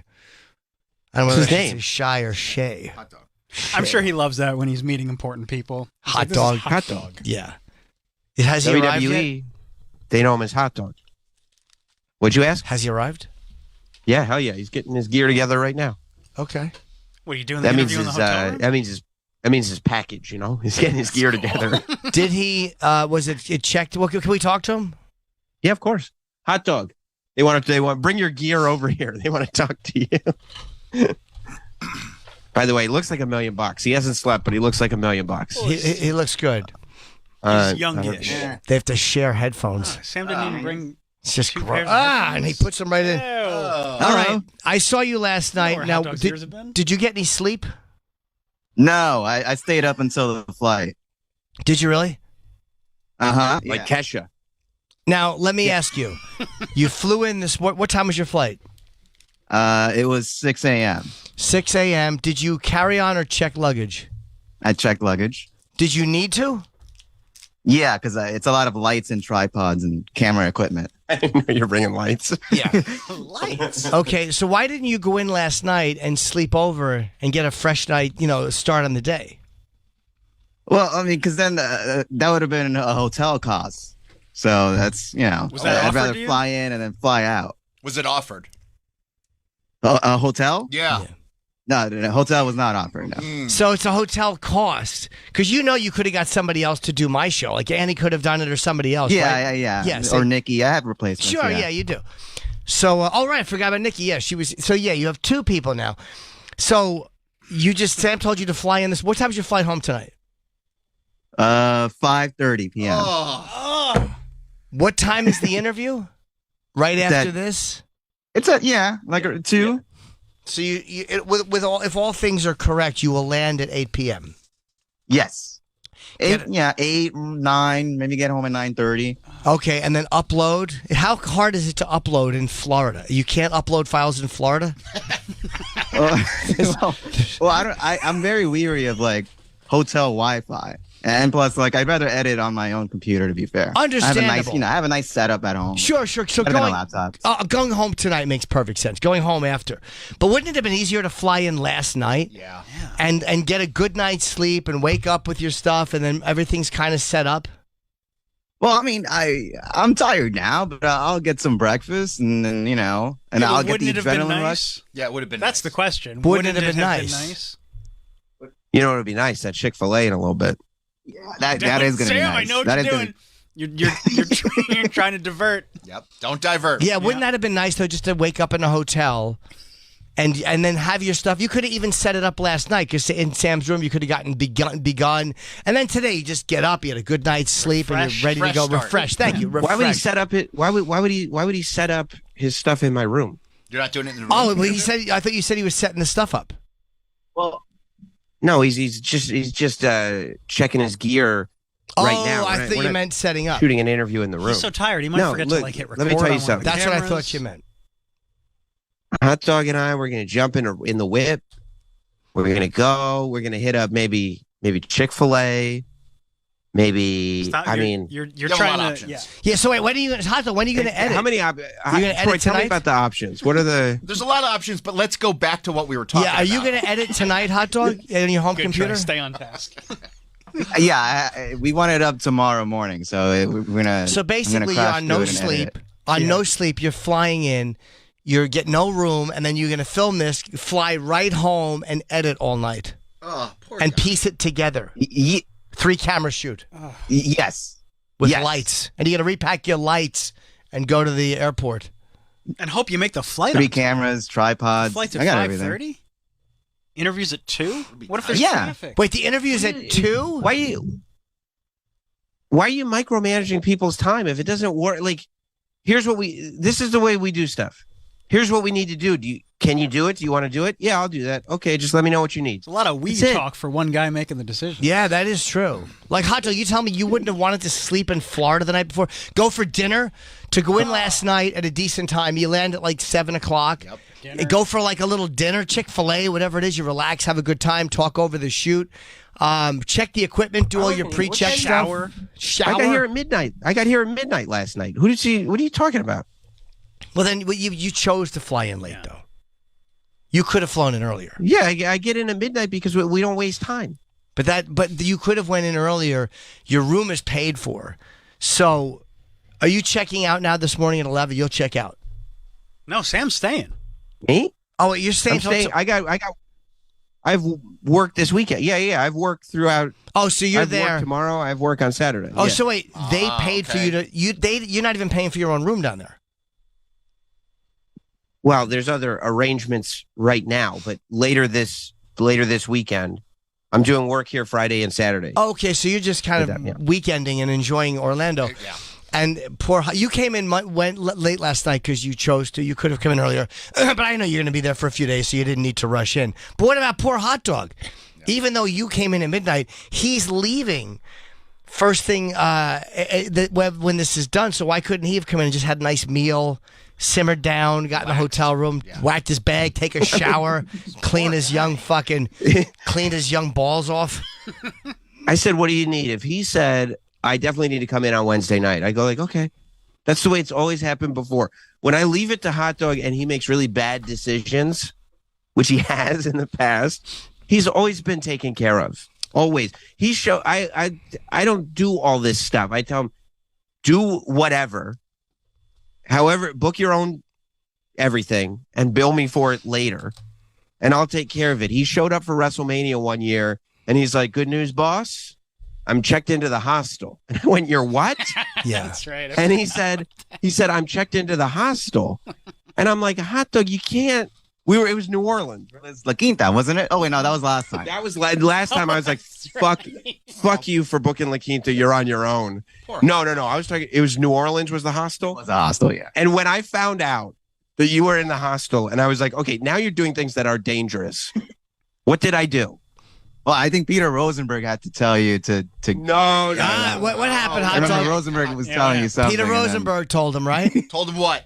I believe so, if I remember correctly. But what did Peter Rosenberg got a shaky tell him? memory. I believe Hot Dog. Huh? Yeah, he's on no sleep. Poor guy. So yeah, he's on no sleep, so clearly his memory is probably better. Yeah. That's a good argument, Travis. No. I was agreeing with you that he's got a shaky memory because he's on no sleep. But I believe that Peter Rosenberg. So he does have a shaky memory, but it is my fault. Yes, I believe that. Now, here's what that comes down to. Like, it's almost like if you walk in, and Hot Dog, please forgive this comparison. If you walk in the house every night, I don't mean this. If you walk in the house every night and your dog flinches when he sees you because you've kicked him frequently, you can't say, "Hey, the dog is choosing to flinch." So what happens is, and again, Hot Dog, I'm not painting you like that, but you've been so accustomed to very bad accommodations and being forced to squeeze every dollar dry that your instinct now is when booking things you're flinching is basically putting yourself in a hostel or in some La Quinta Inn while Sam is relaxing at a resort that they put an airport in for his convenience. So to Hot Dog's credit, number one, he thought La Quinta was a good hotel. Yeah. He didn't realize it was a bad hotel. Right. And number two, when he booked himself in a hostel, I booked him in a different accommodation immediately. Yes, you did. But if I was working with some hotels that you stayed I stayed in, yeah. If I was working with someone and I asked them to book their own thing, I would expect them to either. Sometimes the hotel you're in is a little pricey, so. Whatever. But I would, if somebody put themselves in a hostel, I would go, what am I doing that makes them think that I would want them to stay in a hostel? Yeah. Hot Dog does make bad decisions, but it comes from the top. Yeah, because that dog flinches because you've kicked it a lot. It's an abusive relationship. So he knows I can't spend a whole lot of money. I can't spend it. I've never known Hot Dog. Hot Dog's been making bad decisions since the day I met him. That's a good point. I'm not going to... there's no way you can twist logic into thinking that I make Hot Dog make bad decisions. I remember when Hot Dog texted Sam and I asking if La Quinta was a bad hotel. And Sam and I were both like, yeah, man. That's like one of the worst places you can stay. He had no idea. He thought he had booked himself in a nice hotel. But this is almost like, and again, hot dog, if you do this comparison, that's almost like having fucking Lenny from Mice and Men book his own airfare. When you know that hot dog is thinking, instead of about his own well-being and comfort, and like, no, hey, you're still off. Because he thought La Quinta was a good hotel.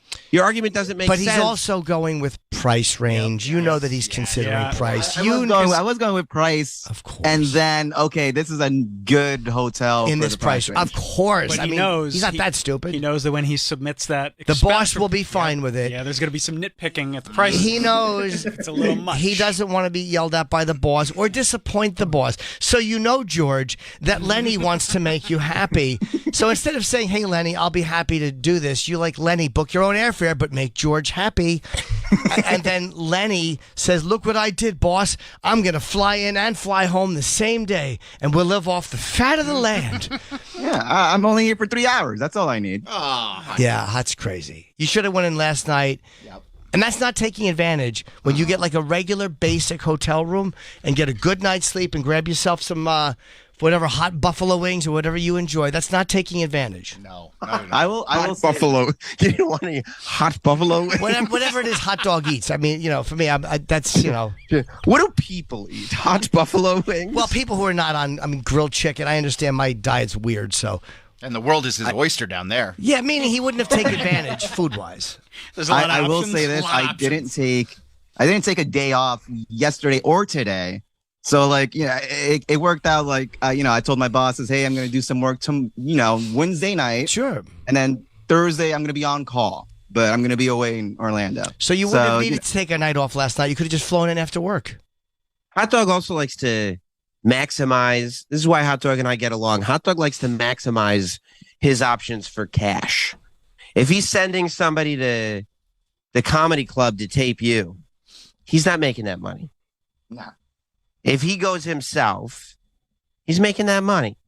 If he comes here and his expenses are low, he knows that he's going to make his money back by being here.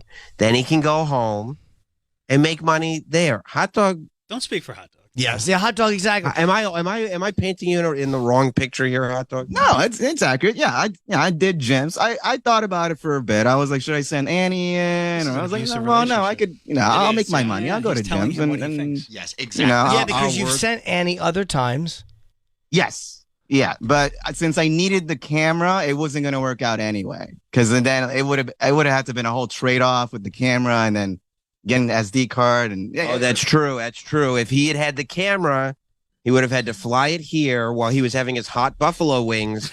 He would have had the camera, and then nobody would be there to shoot for Jim. And you don't want to get Jim angry. No, that's don't true. Make this about Jim. Oh yeah, because I've never yelled at Hot Dog. No, but you've given him the look. Well, the look is one thing. Just because I demand professionalism when I'm paying. In fairness, Hot Dog gets that look a lot. Sure, from a lot of people. Yeah, from all angles. Yeah, and we have a nice communication. I've never yelled at Hot Dog. So but it worked out. I'm here now. I'm checking out the gear. And you could have stayed the night tonight. You could have. And it's a beautiful. It's like 80 degrees. He should have let him stay one night. He should have. Hot Dog should have gotten one hotel. Last night, fine. You wanted to make the money. You have to work tomorrow. All right. But I don't believe that this was just you maximizing dollar. I don't believe that this was. It's not like you keep the expenses down and you get paid more, right? Yeah. Right. Right. Flying into Orlando. To make sure you're also just practical, to make sure you're ready for the interview today. I would never trust weather. Like if you had a big interview with the cameras, I would never want you to fly in day of. You fly in a day and a half before a comedy show. This isn't what people do. Flying in the night before. But I've also never missed a show. Knock wood. And that's money down the drain when I miss a show. So there is a financial reason for it. Right.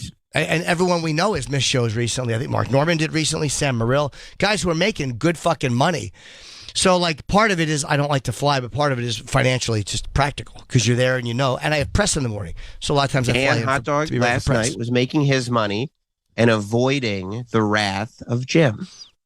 Jim would never have given him wrath, and he knows that. The look. Yeah, you're turning this around. He would, but you can't turn it. Because if Hot Dog said I'm not available, you wouldn't have gotten the look. You know that. Like I wouldn't. First of all, you would have told me through text.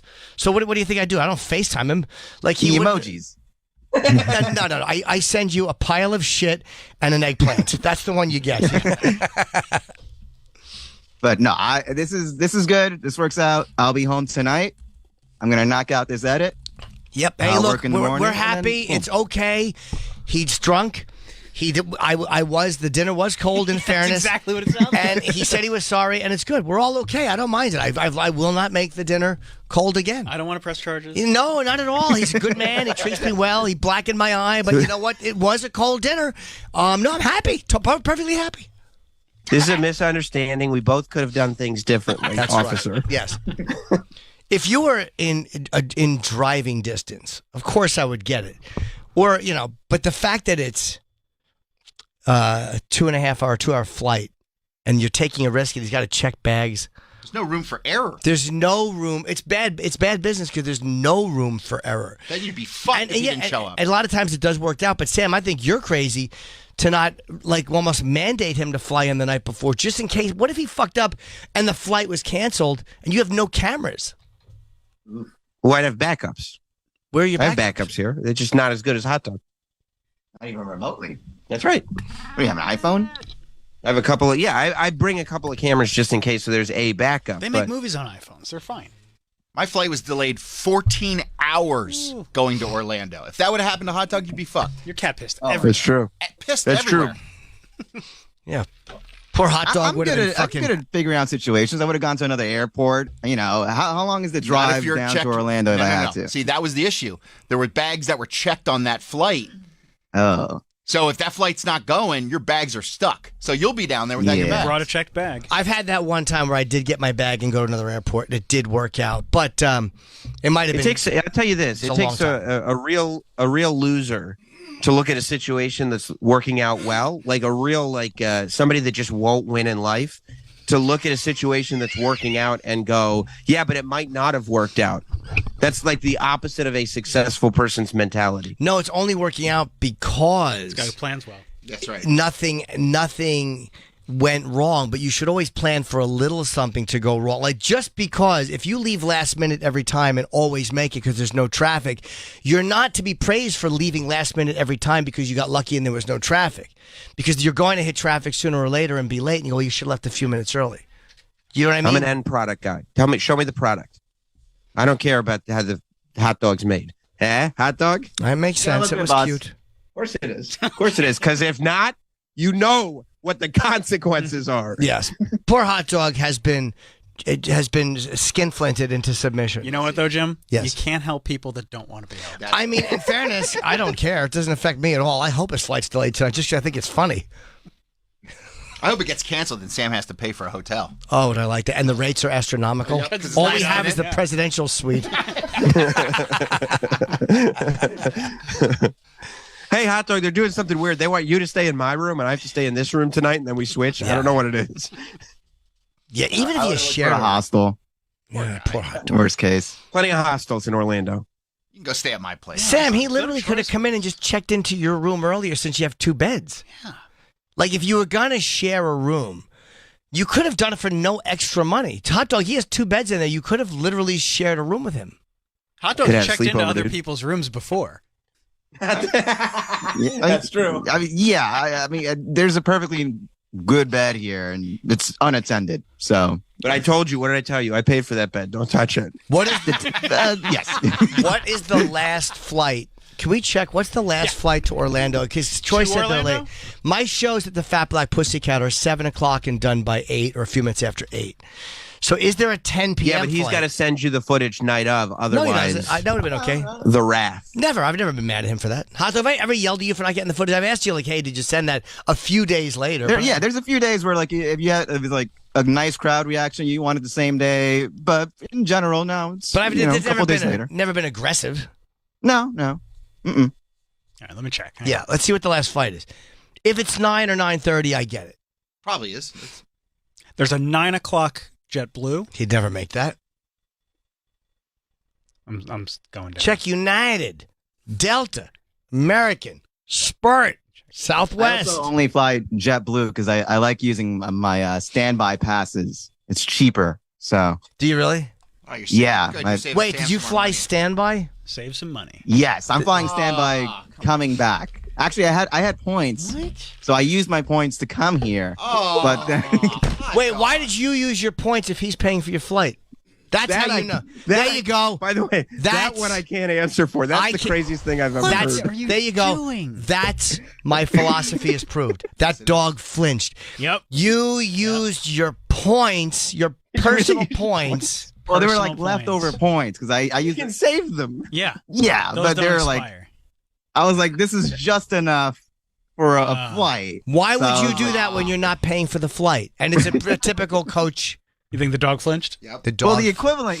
If I reimburse it, either way, the equivalent, I could do the math and be like, okay, this was like, No, because you're not 200, paying for it. whatever. You're not paying for it. You're You not don't know getting what reimbursed on miles. Cash So you're equivalent gonna is? bill for it the same. Yes, like I'll do the calculation on the points. So Okay. So this goes back to my theory. Hot dog was like, I can get the cash By in my using the pocket points. without having to spend. Okay, that makes a little more But doesn't sense. he have to submit a I'm receipt? I'm switching the points. It's for a cash. receipt. So he's gonna bill me for the plane, There's a 10. even though he didn't have to pay for 10:45 it. That makes is the sense. latest flight. 10:45 is the latest flight. You easily could have made that. You would have yeah, been in of course. right after Yeah, but then midnight. he wanted to cash out on the flight, which I didn't know, but I don't care. Yeah. That's what I thought. I was like, well, let me use the points, So hard and to then get that hot will dogs translate into sometimes. cash. That's also chronic skinflintness Yep. because you're risking not making it at all, and you're flying standby on the way home. That's learned behavior. Yes, because I mean, I look at the seats that are available. There's like 10. If there's like around 10 seats available, I could fly standby and So it's good to you're go. flying Yeah. standby tonight? By the way, you're risking Yes. not getting the job done. Yep. So all this thing that's Sam, I don't know how you run business this way because he's risking just to save a few bucks. He's risking not being able to get back and do what you need him to do. He's not trying to save a few bucks. He's trying to get a little scratch for himself on the side, which I didn't realize. Well, whatever it is. I don't. If he told me about this and it didn't work, I'd be like, "What the fuck are you doing?" But if he told me about it and he got away with it, I'd go, "Good for you. You earned your extra couple $100 or whatever it's going to be." But I'm not charging you for the standby because the standby was like $50.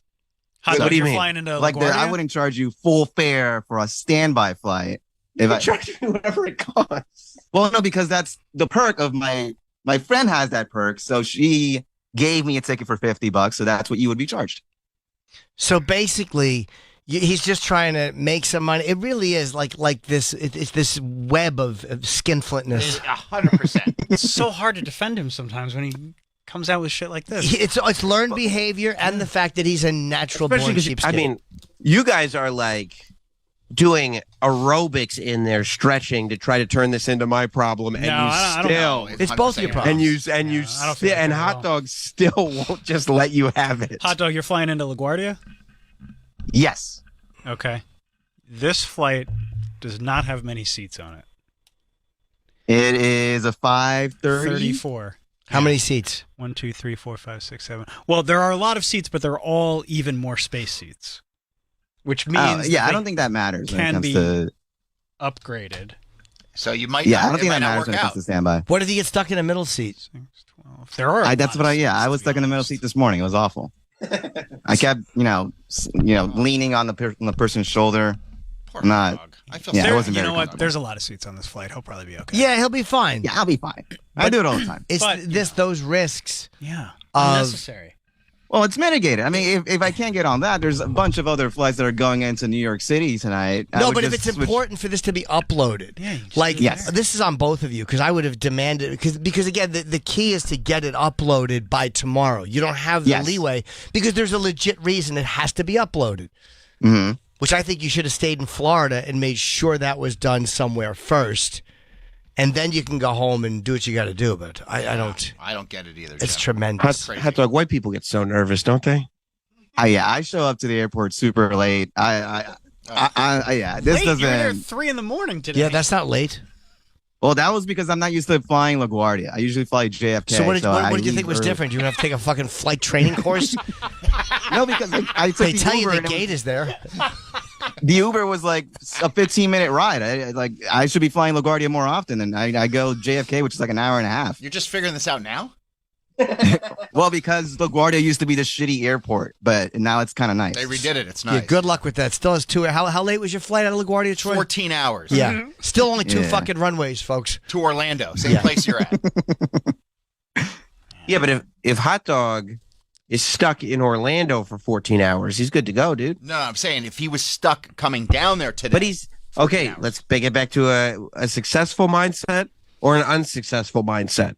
Are we now going over lists of things that could have gone wrong that didn't? Sure, you have to. This way you can understand what we can do better. You have to. You always have to go over what could have gone wrong that didn't. You think Kenny would put up with this? No. Okay. Cheyenne, you're on the 740. It arrives. There'll be a driver there. Or yes, no, Kenny would be on it because he wants to make sure that it gets done. You know what could have gone better, actually? Absolutely nothing. Look at the two of us just sitting here. He ain't home yet. In the show. And he's not exhausted. He not looks uploaded exhausted. yet. It's not edited yet. That interview has not even been recorded. It has not been. The task is not completed yet. It may work out great. I know. We also people do who have to make sure we make the flight on time because we are cutting it close. We're cutting it a little close, but we'll be good because we got this room. Now it's We're going to good. stress you out, Sam, because now you got to finish up the interview quick so he can get his flight. I won't be stressed out at all. I don't care if we have to switch flights. I don't care. How far from the airport is the interview being taped? Not far. 15 minutes. Yeah. Just, depending on traffic or whatever. But yeah, not far. But Hot Dog, how How long? long at 3 a.m.? The video's going up tomorrow morning anyway. So, it's like I could get a 10 p.m. flight tonight, get home at 1, and I'll just stay up and finish the video. Sure, you might as well stay up for 2.5 days. Sure, that's healthy. Now, do you have to Yeah, work? that doesn't affect work at all. Do you work tomorrow? Yeah, you're not going to make any mistakes editing. Do you have to tomorrow? Do you have to work at your day job? Yes. Cool. So you'll be up again. Yeah, but it's the holidays, and no one's really. What's that mean? You working from home tomorrow? Yeah, I'm working from home tomorrow. It's December 9th. That's not the holiday. Yeah, it's not the holidays, right? Well, National Cuck Day. No one's in the office. People are, taking it easy. I could cruise. Who checks out for the year on December 9th? Well, nobody. If you said Hot Dog did, I'd Oh, yeah. I'd be like, okay, that makes sense. Yeah. Yeah, I mean, I'm worried about Sam. You know people who have been hired to record things that have forgotten to record them. Yeah. That's right. That's Here's right. the thing. It can I'm happen. a little more careful about who I hire Yeah. than other people are. I mean, you can't trust anybody to a job because sometimes you think you're taping a podcast. You're just having a conversation for the room. It's a terrible thing. It sure is. Although I was technically not the one that hired him. Oh. That was done by the show. So I assumed if he was done by the show. Oh, okay. I didn't make that hiring decision. You guys know how fucking hands off I am with most of that stuff. I mean, I'm like, all right, well, you guys, whatever you think. I kind of You trust trust your the show, people you though. put in charge. I kind of trust other people to make that good And decision. you should. And in that case, it was not good. But, I signed off on it. Of course, I was a part of it, but I didn't. That should happen. That was the Chip Show. Certainly was, yeah. Who's in charge of the Chip Show? No. I mean, he was not hired. He first came. He was hired by the radio show, which I didn't. Oh. So I assumed he'd be able to do all duties. I assumed incorrectly. Yeah. Yeah, that was disastrous. Yeah. It was a disaster. I forgot about Lack that. of effort. There's audio, though, isn't there? Is there audio and What? there's no video? There's no nothing. Oh, okay. No, nothing. Oh wait, there might be. You know what? Troy. There might be. Is there audio? I don't even know if there is. There might No, be there's audio. there's no audio. No, oh, okay. No. We taped on something. You know what? You thought you did. There's a video. There's some video of it, but it's just the house feed. It's not. There's no actual audio. No, I think that's incorrect. There's something. I don't remember. Silent movie? Doesn't matter. No, it's like you can hear it in the Ambient room. noise. Oh, okay. Yeah. Okay. Yeah, it's ambient noise. You could play it. Maybe that's how and you're get away with it in terms of copyright laws because it's just ambient noise. It's not Right. through the board. And that is ultimately my problem and my mistake. But I brought somebody who I knew what he was supposed to do and just didn't do it. And I assumed he knew it. Imagine if Hot Dog showed up and forgot to record the interview. You'd go, what are you doing? Could happen. Sure. He's on no sleep. I'd be bummed. No, it's not happening. That never happened. By the way, is there anything worse than when you send a tweet and you realize 2.5 hours later it's still uploading? Fucking cocksucker. It's all right. It's okay. Twitter's hard, dude. Not a big deal. You got Twitter Blue on the website or through the app? I don't know what you mean. They said if you get Twitter Blue on Apple, it's going to cost you 11, not 8. Yep. Those fucking scumbags. Well, it's Twitter's decision, so they don't lose their money. In-app. I don't blame Twitter. I don't blame Twitter for doing that. I guess it cost me 11, and I did it through the app, but I didn't know that. Shit. Yep. Better fix that. Do it online. Got to stop spending so recklessly. Can't be putting these people up in hotels, giving Elon your extra 3. Yeah. Not on my watch. Yeah, no, I just can't be that obsessed with it. You got to be smart. You got to be very smart. Like, I don't fly openers first class. You know? No? No. I mean, I'm not an idiot. But. No? No. No, but if someone's working with me, put them on a plane. Sam makes his employees. I bet my people that I sent to you, Jim, just because of what happened with Chip. What's that? You can bring it back. Yeah, no, I bet the people that I send over to you just because of what happened with Chip. You vet them. I think about that all the time. Thank you very much. Yes, you do your job. You're dutiful. Yes. You're doing what we call due diligence. Yeah, I mean, I got one asshole there to do it for you one time, and I remember the battery died. Remember that? He fucked up, but he was, and the sound went out, and it just and he shouldn't was have out of it. You never saw him again. No, because it was a mistake that should not have happened in a professional setting. Yes. So, I mean, again, that happens. Yeah. Hot dogs are But Rob professional. fucked up. Yeah. But if yeah. But you gotta put your people up. That's all I'm saying. Yeah, take care of your people. Yeah, but a little bit, not unreasonably so. Little goes a long way. But a little goes a long way. Yeah. Yeah, I always flew people. And not Put 'em Sam up. Productions is making the money. I see all the merch that's going out. It's huge right now. Yeah. So It's really, really a big time. I don't think he's reinvesting into the company. No. No, clearly not. No. No, that's true. No, we're Not into his employees, at least. Yeah. razor thin margins. I hope it goes well. Well, the problem, you know what the It's not problem true. with Not Sam Industries is right now? Yeah. The biggest expense is the exorbitant salary of the CEO. And that's really making it so that the company can't reinvest properly. Yep. Yeah. Yeah. The company just completely overvalues the CEO. So, Yep. unfortunately. Well- but the CEO is not budget, though. So, Shit rolls I'll go on downhill. strike right now. What's that? I'll go on strike right now. unfortunately, after this conversation, my entire staff is unionizing. Yeah. Flying in same day on points and then flying home standby. I mean, Hot Dog, I think you are chronically cheap too. Like, I know you got to make your money, but there's also where you got to. It's how I was raised too. You know. I know. Same as Sam. It's They're very, made for very each other. value a dollar. Yeah, but. And that's good. It's smart thinking to be careful and not reckless with your money. It's smart. I never live beyond my means. I mean, I really don't. I'm careful. I lived in I paid $300 a month when I was 30 to live with 2 other people. But once in a while, to get the job done, you can't cut corners so much that you're risking not getting the fucking job done just because it happens to work out. Ain't no risk. Your boys know how to get the job done. Ain't no risk. Big risk. I did not know he was flying on points. I still don't understand what's wrong with flying. I actually, if you're billing the cash value of the points, it's actually kind of. How much are you billing for the flight? I mean, I don't know. Top of my head, I'm guessing it's like maybe around 250. So I probably paid. Let's jack that up a little bit. Yeah, I probably. Round it up. Round it up. Yeah, exactly. No room. So I think I paid 70 in cash and then the rest in points. So basically, you're taking Sam for 180. well, I earned those points. It's No, you do, those but they don't points- translate dollar No, for they point. don't. They don't No, translate. they really that way. don't. They don't. translate. My dog's getting 180 off the top. I like this. I like the way this guy does business. Either way, Sam would have had to pay 250. I see you, homie. So let him pay, and then But you I keep did. the Then I points. did save you money on the standby. You don't have to. So it kind of You see evens what he's out. doing? No, you're right. Yeah, No, and totally. Sam's, Otherwise, and Sam's joking around. Come on, you don't have to save anybody, but you know when the cameras are off, and now it's fun, jovial Sam. Yeah. But you know the whip gets cracked. It's going to change. Oh yeah. Yeah. that's true. when the cameras go off. Oh, yeah. That's true. Wait till you see. We call them discipline sessions. Wait till you see the discipline session that goes down after today's show. Oh, I know. Let me tell you. If you think Hot Dog is shaking now, boy, oh boy, he's going to be walking to Florida next time. Troy, do you hope that the flight is delayed? Oh, 100%. Going home? I hope it's delayed going home, but I hope he gets a nice afternoon, evening in Florida, gets to enjoy It'll be good.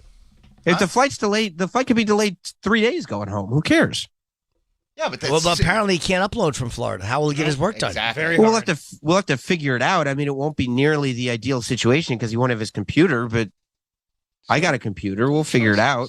You know, it won't be. It's not once he's here and we have the gear here and everything's recorded. So let him stay for a couple days. Let him stay the time you're there. What's that? Hot Dog, you should stay then the entire time Sam's there and take it out. Go to Disney, enjoy yourself. Yeah, go to Disney. No. I mean that sounds nice, but it does sound nice. Do you think I should foot the bill for Disney World too? Yes, of course. He's got to get back to work, but I do think you should have come in last night. I think that's psychotic. I do too. I get going home today, but that's psychotic. So next time, Sam, I'll just grab the other bed. You got to do. Next time I'll get a king. Both get in there. Would you have shared the room with Hot Dog if you had to? I mean, if he had to be here the night before, I'd probably just get him a room. I wouldn't.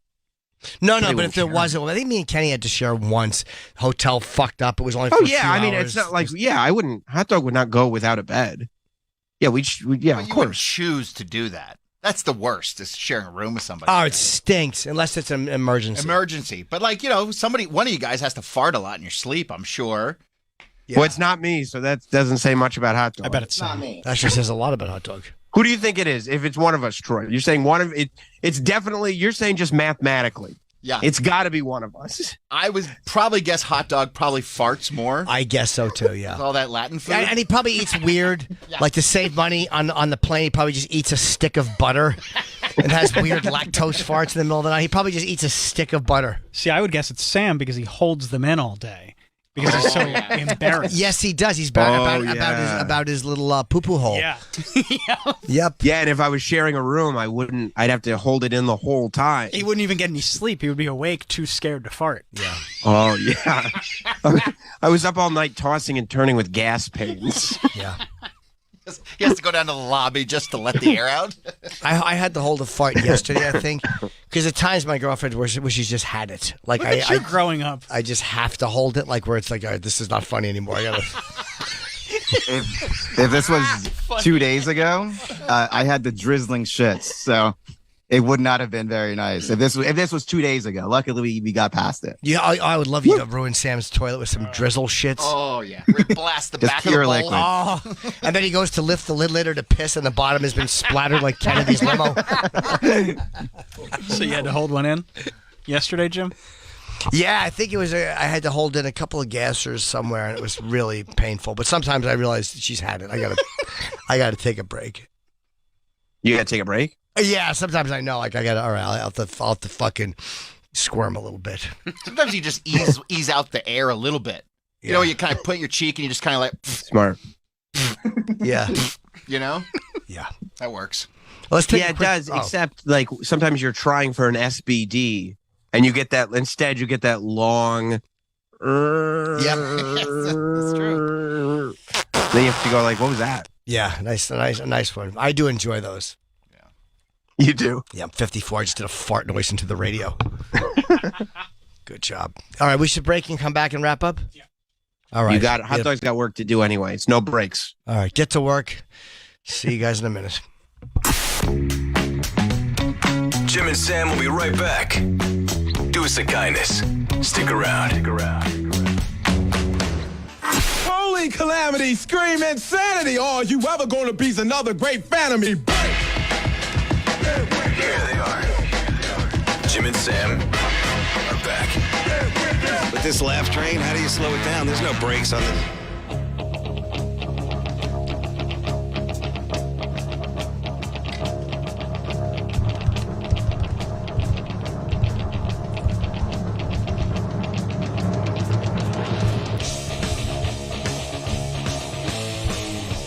Welcome back. Jim Norton and Sam Roberts.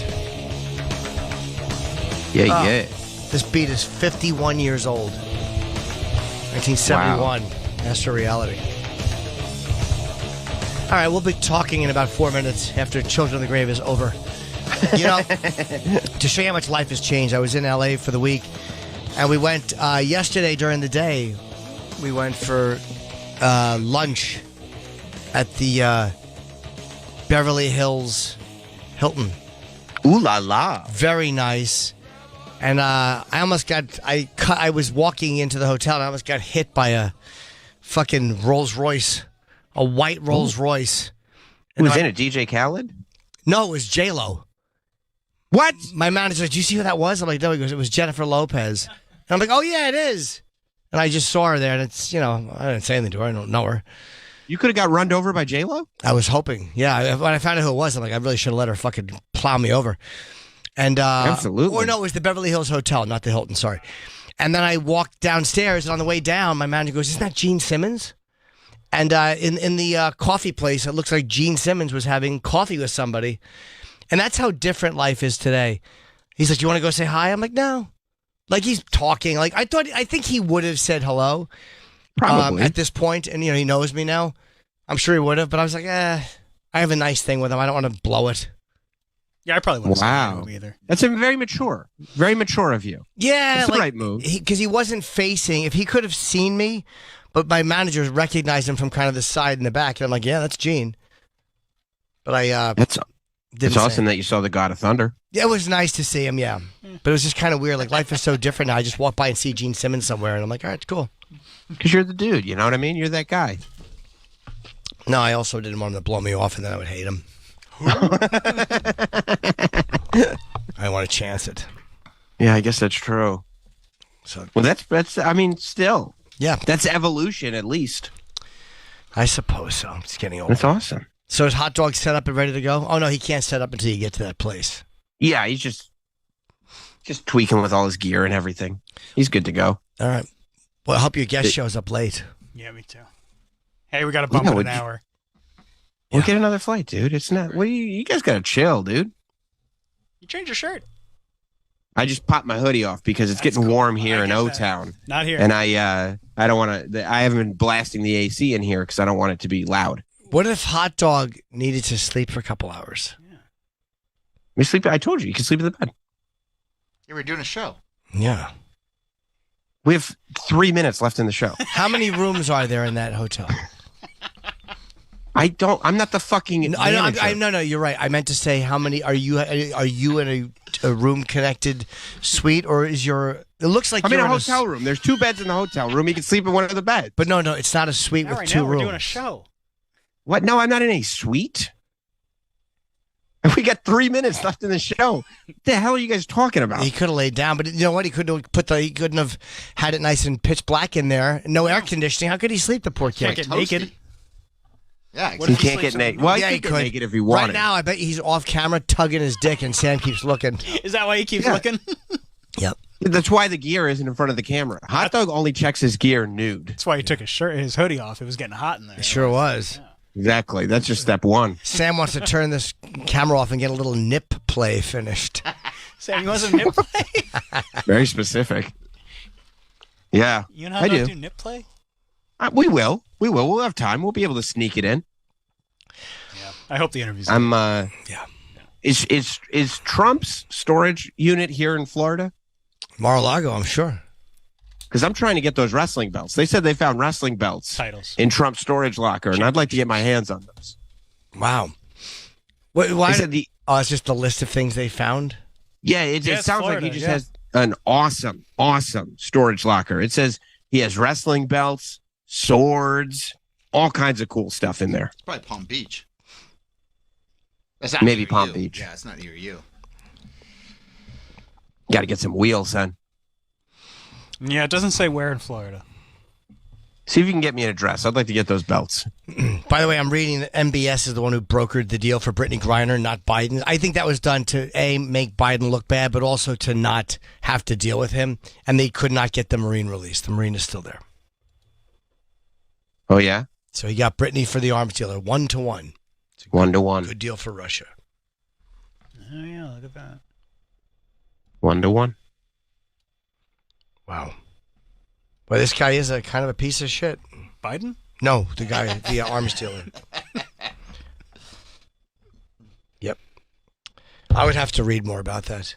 So Sonny, Elizabeth Holmes' boyfriend, got 13 years. She got 11 and he got 13. Yeah. How does he get more time than her? Did he do anything worse? Yeah, he was like in charge of the business. He was doing all the lies. Yeah. More than her. Okay. Yeah, he did so many lies. Plus, he's not pregnant. That's a lot of years of your life, man. Fucking lot. Especially when you're that old. And Michael Avenatti, by the way, Sam, when you get back, we can talk about the Pepsi thing. I did see it. The fact that he got 14 years consecutively on a 5-year sentence. That's a long, I mean, it's already a long time, 5 years, but he got 14 tacked onto it.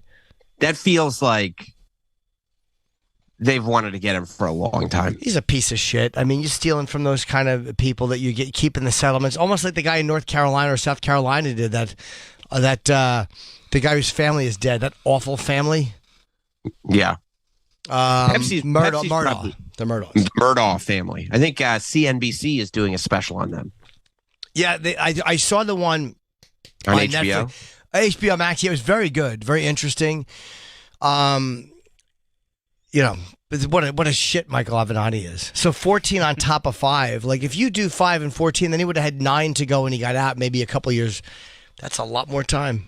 It's a lot more. That's bad news. He has more trials. Psyched. More trials. He was a big pain in Pepsi's ass. They're probably psyched. Yeah. They're shitty too, though. But he was worse. Pepsi's delicious. I don't like them as a beverage or as a company. Whoa. Yeah. That's a lot of controversy in one statement. Yeah, we'll talk a lot about it on Monday. I did see it. I finished it up last night. Oh, great. Enjoyed it. Awesome. Well, yeah, then I guess we should wrap things up, huh? I think so. New Year's Eve at Levity Live, as people know. March 4th, I am in Long Island. April 21, 22, Cleveland. And then January 14, 15 is Fort Worth and Dallas, respectively. Excellent. And I'll be on the NXT Deadline pre-show over there, streaming on the Cock, Saturday, 7:30 p.m. Eastern, live. So you can check it out. It'll be on WWE's YouTube, I think, as well. So give it a watch, Ski, and we'll see you on Monday. And wait, before I forget, if you want to get a good Christmas gift, go to chipchipperson.com. There's a lot of shirts up, and Woke Chip is making his debut. Oh, my God. So, yeah, go to chipchipperson.com and get yourself a little gift to give somebody just to kind of, Okay. Bother them. Sam, we'll have to talk about this on Monday. Yeah. The Woke Chip, are you looking at it, Travis? I can't see it and I don't want to. I'm looking at it right now. Yeah. All right. So put it down. Monday, we got to talk about Pepsi, and I'm going to try to avoid it all weekend. Let's talk about Woke Chip on Monday. You didn't notice that before? I notice it now. Okay. No, don't. Have a good weekend.